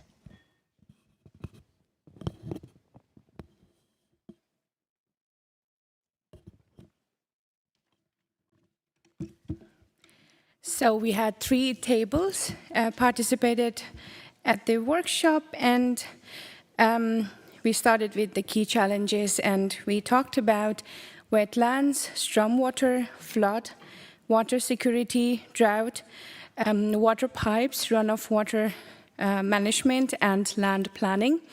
And when we shift our topic towards solutions, there were very constructive key points that will also be useful for us as a municipality. But we discussed about cost of inaction nature-based solutions as one of the common solutions we shared among all the 3 tables. Visualized tools, of course, digital tools. We also talked about co-designing and modeling, risk assessment and risk simulation. There were also some solutions about lighthouse demonstrations. And our wishes to Santa Claus are, of course, we want R&D and municipality to work together so citizens can participate in this kind of initiative from day one. Horizon integration into all sectors. Of course, education is the common support we require, and we will also vote for more pilot projects again, and co-design of public services together with stakeholders. Thank you.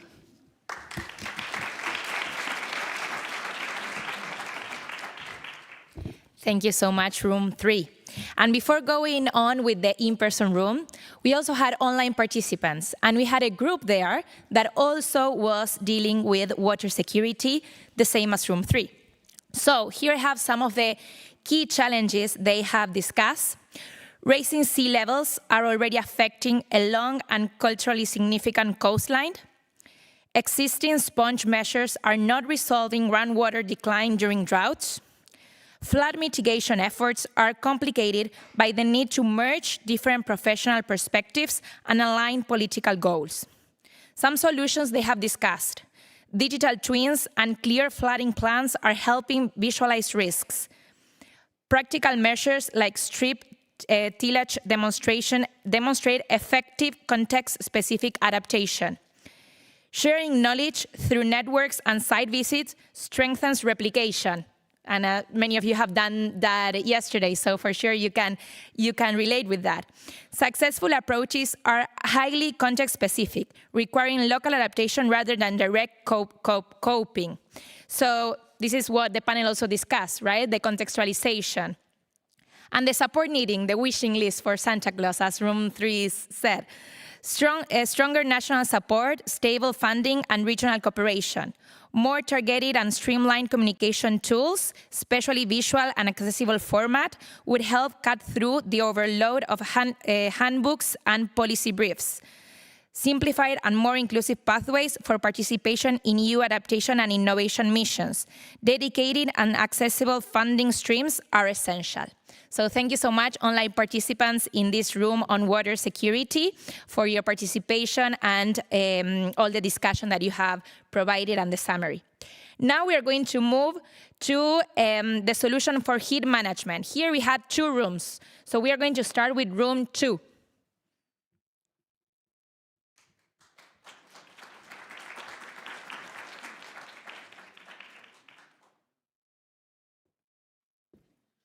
And we actually had 2 groups that'll be presenting separately. So we had a group working on kind of social aspects and then also technical aspects. And in terms of the challenges that we identified, the main challenges we identified with the social aspects, they included engaging vulnerable groups. The topic of heat is very interesting, and it's an emerging topic. It's very difficult to deal with because in the Nordics especially, we have kind of a lack of memory of heat. During the rest of the year, we live for the heat. So when we talk to people about heat issues, often they don't see it as such a big problem, and they don't necessarily understand how it will increase as a problem in the future. So that was one of the main challenges that we identified. And in terms of the solutions, we identified education as important, starting with the children. We also identified leveraging umbrella organizations, working with them, gaining their trust, having them be ambassadors for our adaptation challenges and topics. And then also creating training and capacity building for these organizations, these bridging organizations. And in terms of the support needed, we need national funding, as well as joint funding schemes to incentivize pooling resources together among municipalities.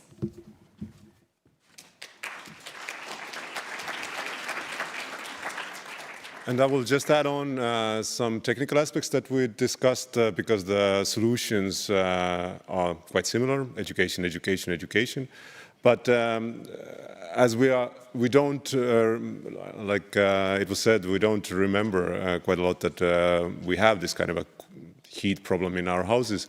This is something that we actually don't use when we are, riding the heat renovation wave at the moment. So we are making our houses warmer and warmer and warmer.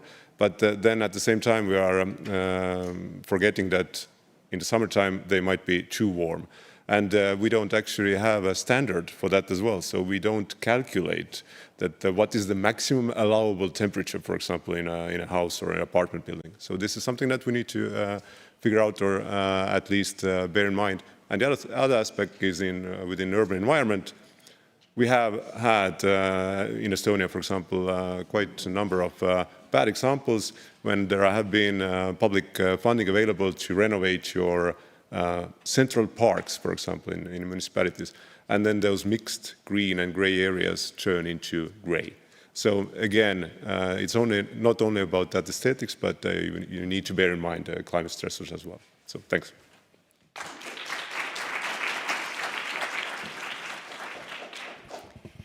Thank you, Room 2.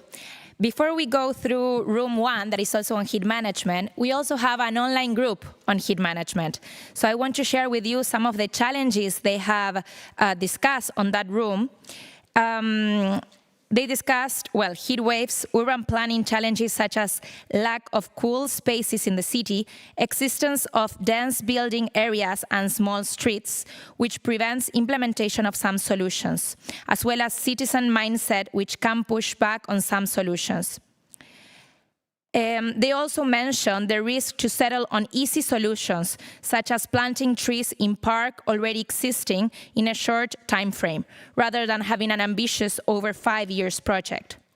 Some solutions they mentioned: urban greening, better water management, greening as socialization space, increased biodiversity by planting a variety of plants, and narrowing street to plant trees on the side. Also, get companies to invest in some adaptation measures, such as dedicating company budgets to depavement car parks. What support is needed? Financing mechanism is important. Develop solutions into market-oriented projects, as the government can be slow in implementing the action. More resource support and more human resources and support in regional and local administration. So thank you so much for the online group and both online groups for the discussion you had. A clap for the online people, please. Thank you. And now, yes, yeah, in the laptops. Yeah, thank you so much for being on the YouTube and on the Zoom. So now we're going to Room 1, also heat management. Who is the there you come. Thank you so much.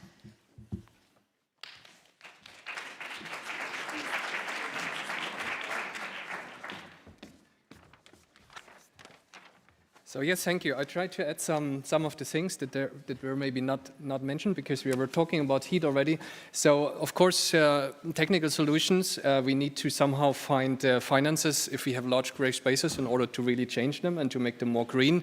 But it's also about communicating to groups, like to make them understand what the problem is and how they can feel themselves more safe, and how to reach them at all, like, for example, elderly people, how to reach them if they're living alone, how to communicate with them, what are the communication channels.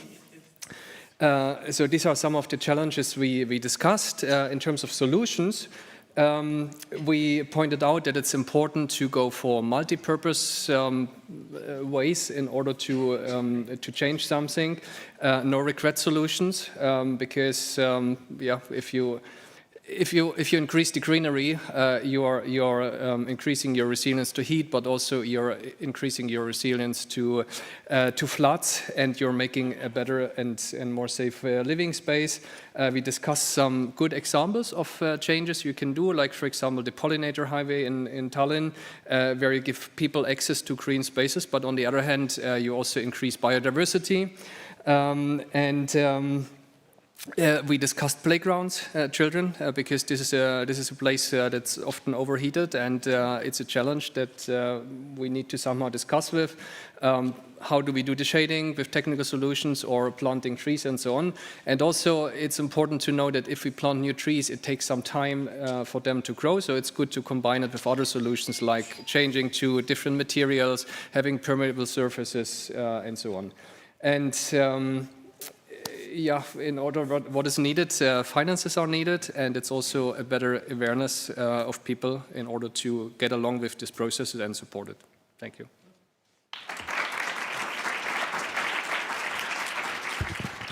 So thank you very much, Room 1, and thank you all. It has been a very fruitful discussion. I think we can all share that feeling.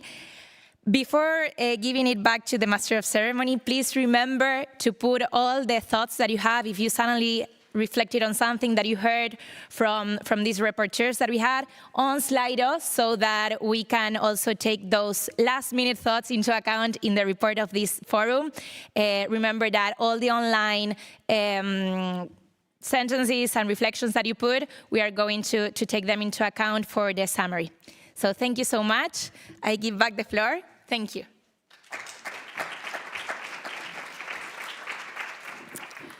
So thank you, Jimena. And now we have an exciting opportunity to get to know two new projects: Resilience Plus and National Adaptation Hubs. We're going to start with Resilience Plus. Put your hands together for Guido Schmidt.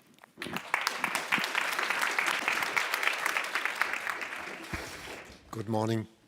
Yeah, that's me. And let's go to the next slide. Exactly. Let's go here. Resilience Plus is a new project which will start, or which has started very recently.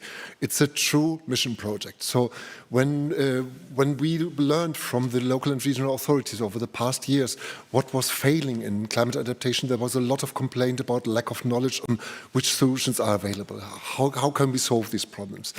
And definitely Resilience Plus is there to find and to collect and to work on these solutions.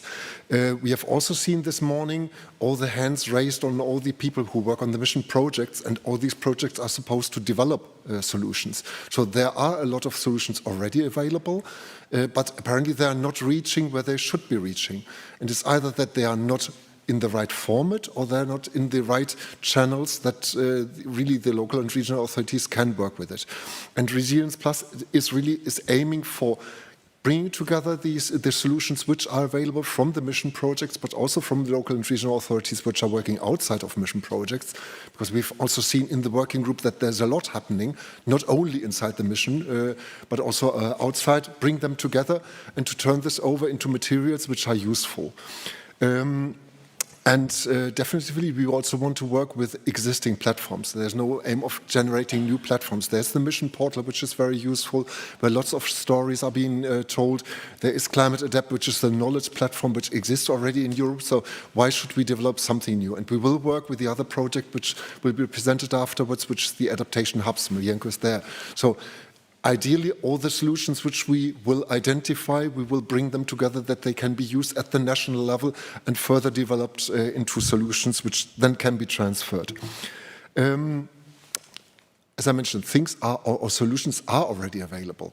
And I will refer to 4 of them: case studies, adaptation stories, tool, and knowledge reports.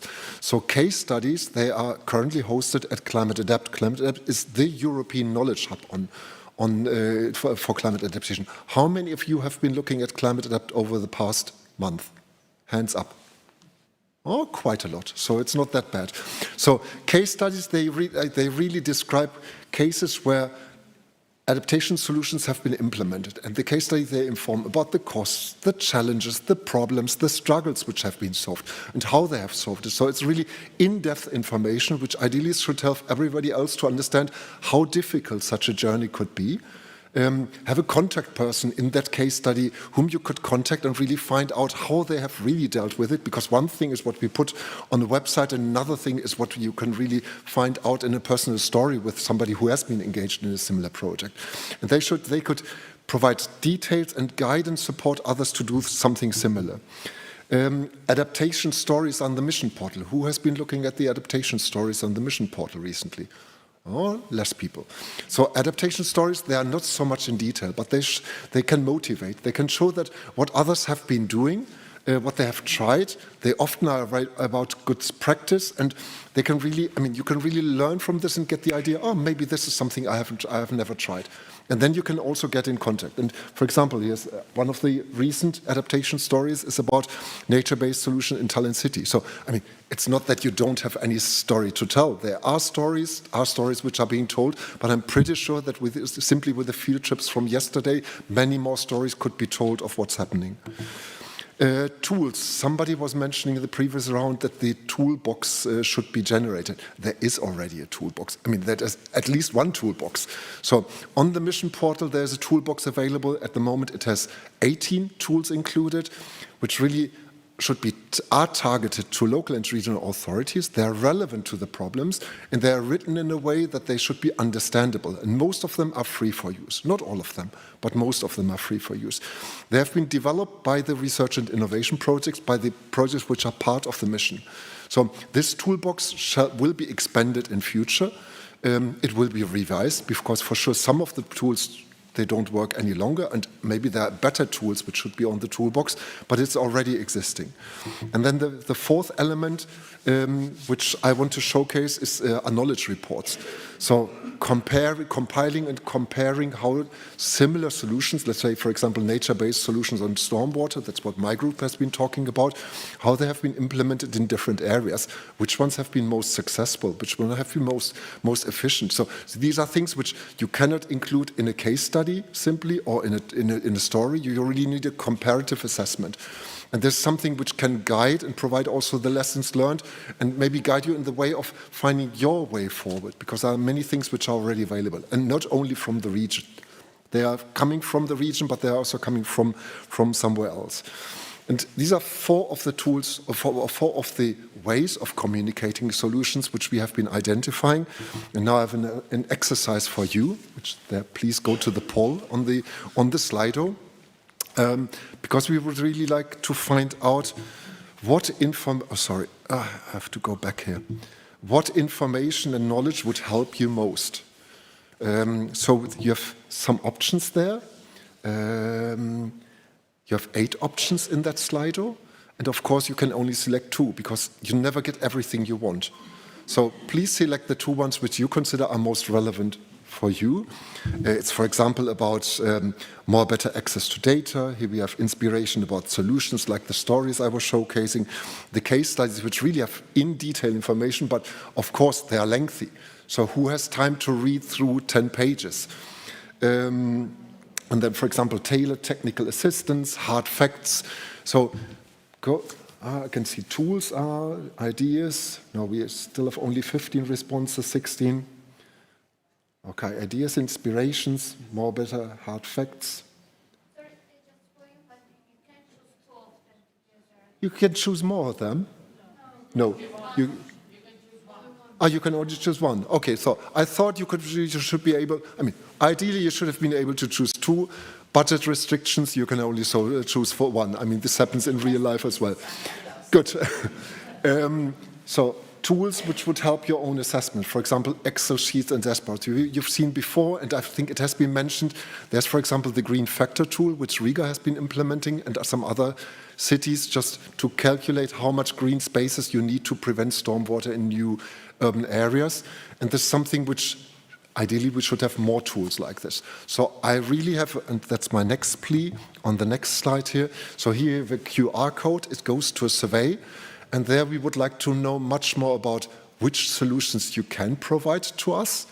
So there are some questions, and then you can drop your contact there, and you can describe which solutions you can provide, and also about which way or which solutions you would like to get. So do you need solutions for dealing with stormwater, or is it about droughts? Maybe, in our group we thought that irrigation and drought and water scarcity is popping up slowly in the Baltics as well. Maybe this is where you need most information because you haven't seen that in the past. Maybe it's about more about stormwater because you will get more rainwater. So it would be good to see for us which information you're lacking, which way you would like to get that information, because one thing for us is to put all this online, but together with the adaptation hubs, we can also provide training on site and discussion groups in the countries just to work much more in detail on the topic. So this feedback would help us, and we also would like to compile which solutions from the different mission projects or from your experience in the authorities should be included in the pool of different solutions which are available. And that's all from my side, and I really hope to get some information from you on that survey which we have shared with you. So thank you, Guido. I ask you to stay here. So do we have any questions on the screens? Do we have any questions here inside the room? Because we can hand you the microphone if you want to know something, knows about some part more, then raise your hand and we will hand you the microphone. No questions, I can't believe it. I will still stay here for the lunch, so over lunch, please. Yes. The lunch time is networking time, so gather your minds and then be brave and step towards to Guido and ask your question. Thank you. So I will offer the same thing after the next presentation. So if you have any question in mind, you know your chance to ask it at the end of the presentation. And the next project we are looking into is National Adaptation Hubs. Milenko Sedlar.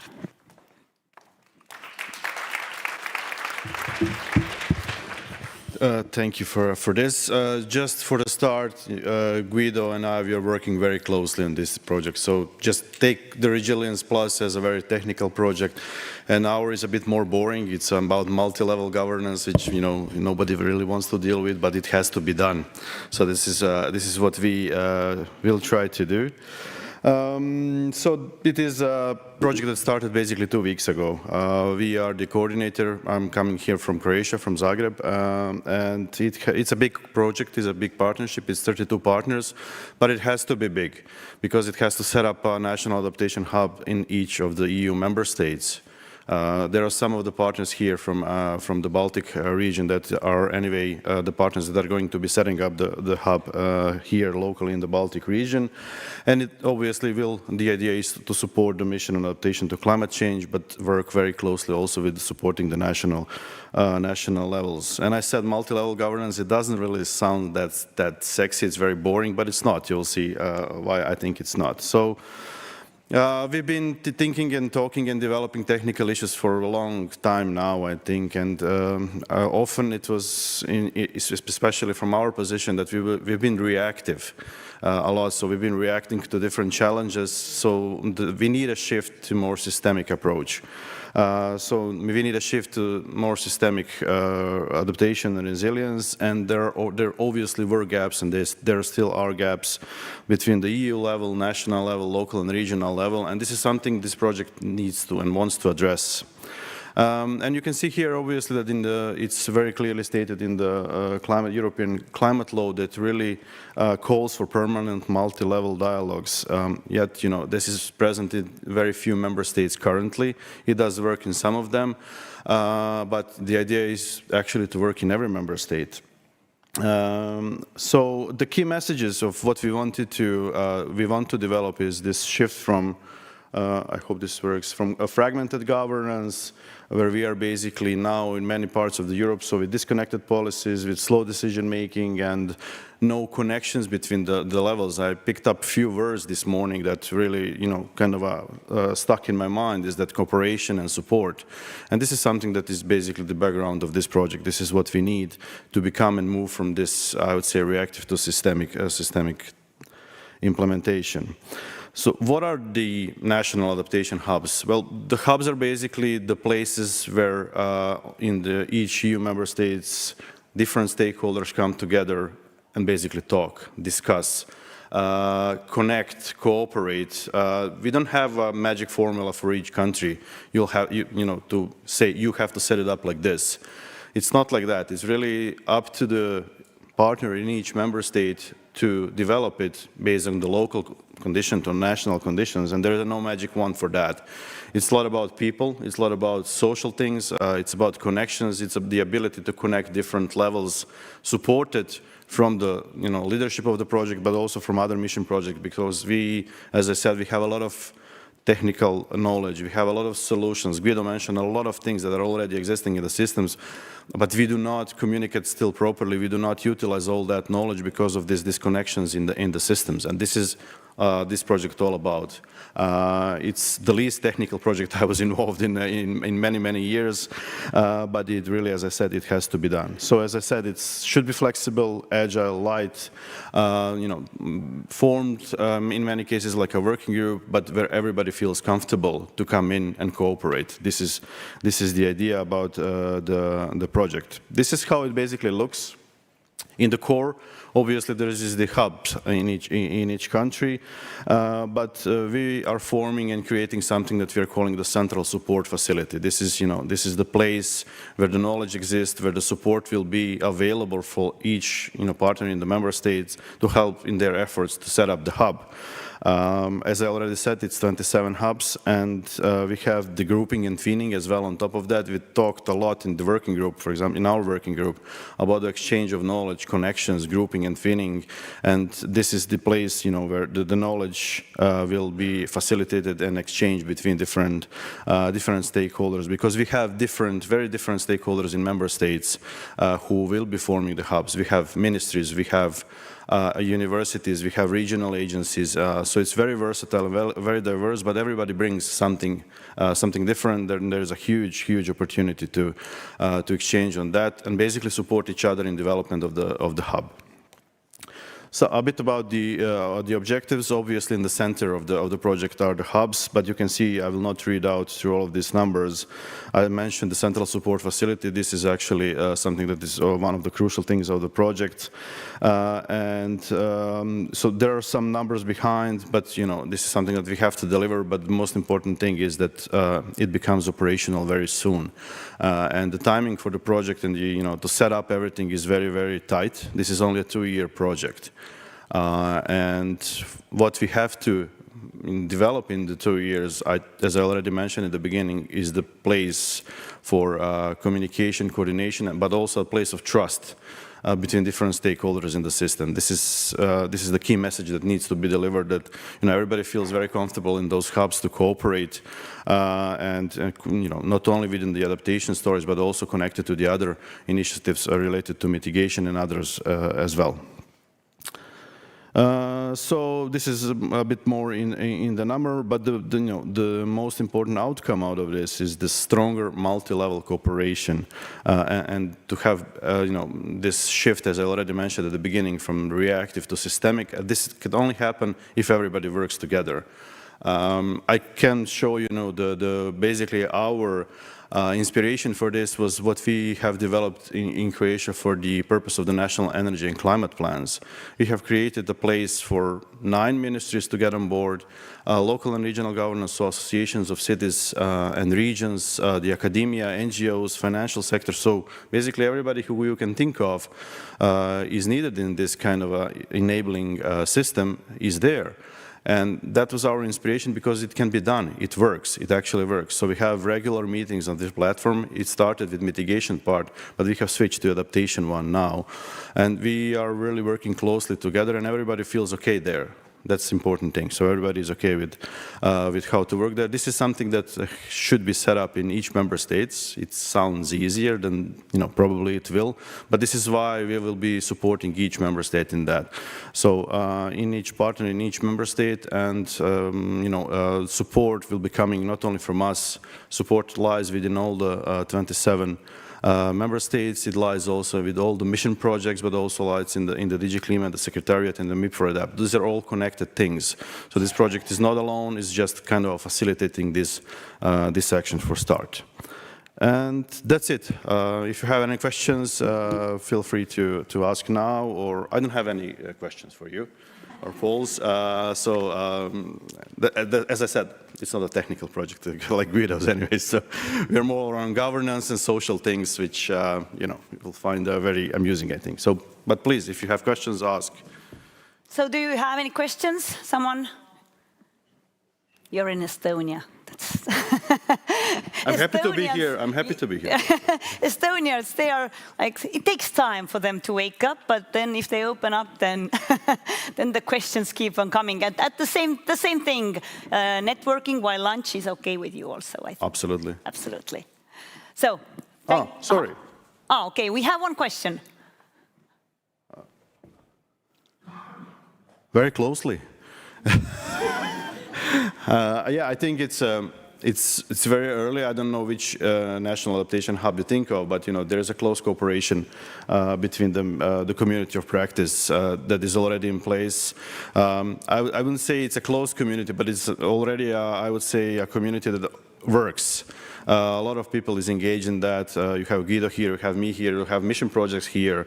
So the community of practice is very wide. We work very, very, very well with the Commission. We work very well with MIP for Adapt. So this is all connected. And how the National Adaptation Hub will work, it's all about how we agree to cooperate. And you've seen things that Guido has mentioned before, these available things that are already there. Guido is, by the way, also a partner in the National Adaptation Hub's project anyway. So, and probably has something to say. I grabbed the microphone. Who made the question? Sorry, it was online. Okay. So, for example, one of the things, if in the national adaptation hubs we identify specific issues which cannot be solved at the national level, then these could, for example, turn questions into the community of practice. And then the community of practice could deal with these specific questions or issues and then come up with the feedback from all the mission projects which are engaged in the community of practice and then provide the feedback to the specific national adaptation hub or the national adaptation hubs where this is relevant, and vice versa. So if the community of practice comes up with knowledge, then this should also be transferred with relevant knowledge, then this should also be transferred to the national hubs. And I would hope, and I think it's foreseen also, that the community of practice will work in all EU languages from 26 onwards, which will also strengthen the engagement with the hubs. As he said. So thank you, Milenko. Welcome.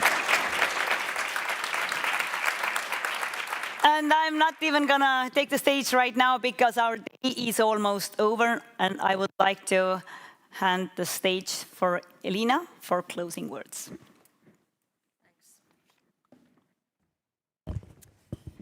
Well, a lot of applause and lots of foods for thought, and it's been a very packed day, very intense, but I think also very valuable. And I'm not going to try and capture everything I've heard. It's been very good to hear the harvest from the breakout groups. But there are a couple of themes that I have seen and heard repeated in the conversations over today. I would maybe cluster them kind of randomly and somehow logically, I hope, in three groups. One group is very much to do with public perceptions. So we are dealing in a reality where there's a lot of misinformation, disinformation, competing narratives coming from left, right, people's emotions, fears. And it's very important that we are, as people have been saying today, science-based, facts-based, and are somehow reaching out with messages that are visual, that seem attainable and appropriate, and also relate to the citizen in a way that gives them a sense of ownership. Why does this matter for me? Why is this action relevant? And it doesn't need to be labeled adaptation or climate action, but if it brings people a sense of security and better protection towards different risks, then we're already on the winning side. We need to look for agendas that unite people, that give people a sense of action and agency rather than defeatism. The second point that I've heard over and over time is about education, education, education, and awareness. And who are the better educators than the people who are in the front lines, who have the experience from different projects, from different activities, and who have been working to ensure this inclusion of conversation, taking into consideration the vulnerable group views, and really having the social inclusion and justness of resilience reflected in the conversations. And you, as mission community, as local and regional practitioners, are in the front line to transmit that message. It has to be about empowerment. And my final message is about timing. Today really matters. It's a point in the European project where we are starting to negotiate on the multi-annual financial framework. There's been a lot of discussion, and some of you may have been exposed. What's the role of the regional authorities in making decisions? Who gets to decide on the financing priorities in the national and regional partnership plans, which is going to be the vehicle for delivering multi-annual financial framework? And all of these conversations, they give us material and arguments to try and justify a better listening from the Commission side of those frontline priorities from the public. The timing also matters because the President has asked us to come forward with this climate resilience and risk management framework. We're about to launch the open public consultation, which is open from the day it starts. It's going to be in the next 2 weeks for 3 months. And that is really your opportunity to provide your insights in a written format that's an easy-to-access questionnaire to what you want to see from the Commission. It may not coincide with your Christmas wish list, but it really is a powerful opportunity to influence what we do in terms of our policy framework. And I would like nothing more than to hear from you and have some of the perspectives that you brought to the forefront today to be reflected also in that written format. We will be doing our utmost to anchor the mission adaptation into that policy framework. It's the testimonies from the ground, the experience from the field, that makes our policies powerful, impactful, and meaningful. It is not something that can be done from a desk in Brussels. We really have to have a genuine and honest look at the challenges on the ground. And that goes to financing frameworks, narratives, and that goes to what are the political priorities that each and every one of us has to struggle to bring together. So it is about really pursuing an avenue that allows us all to take the action to the next level. Or as our President Ursula von der Leyen said, make resilience and adaptation a radically stepped up area of action.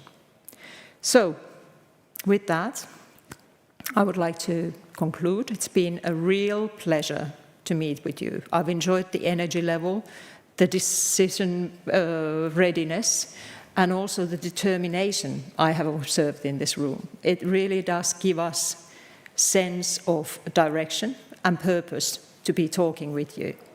I'd also like to thank both the City of Tallinn and the Municipality of Viimsi for excellent hosting, as well as our Master of Ceremony and all the team, including the Adaptation Mission colleagues, both in the MIP and in my team.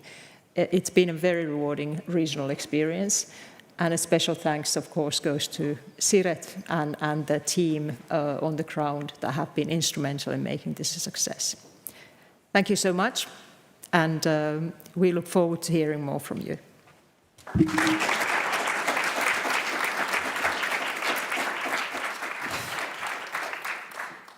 Thank you, Elina, for sharing your insights. Yeah, I will continue with the thanking part because really we would like to thank everybody, the participants, speakers, our moderator, and of course our audience, here in VMC Artium, as well as you who are watching us and listening us online. Thank you.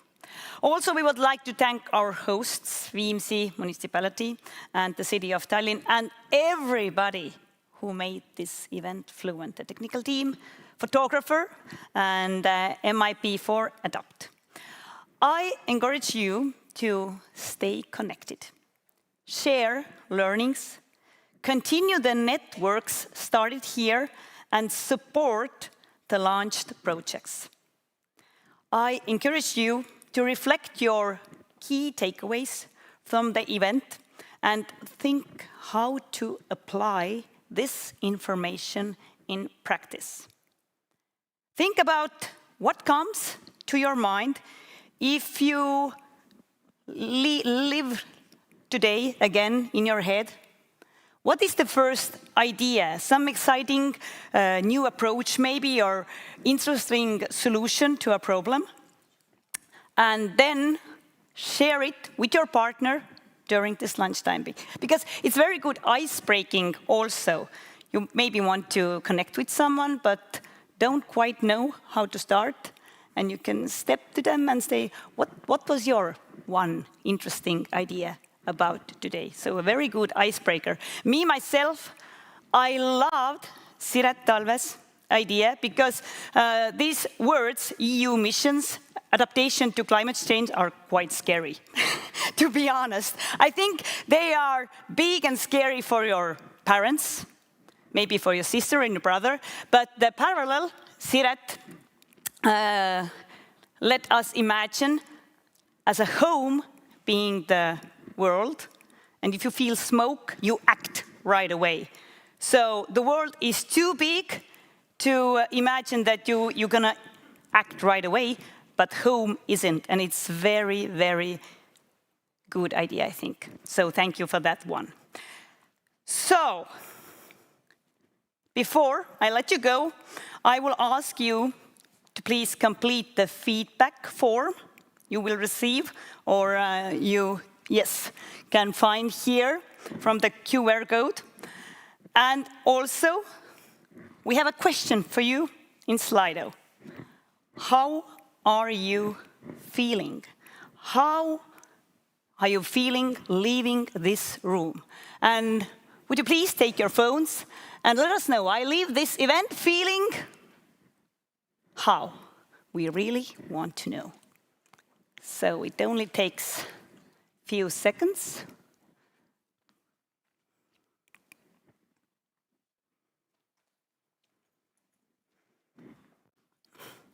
Filled with useful information.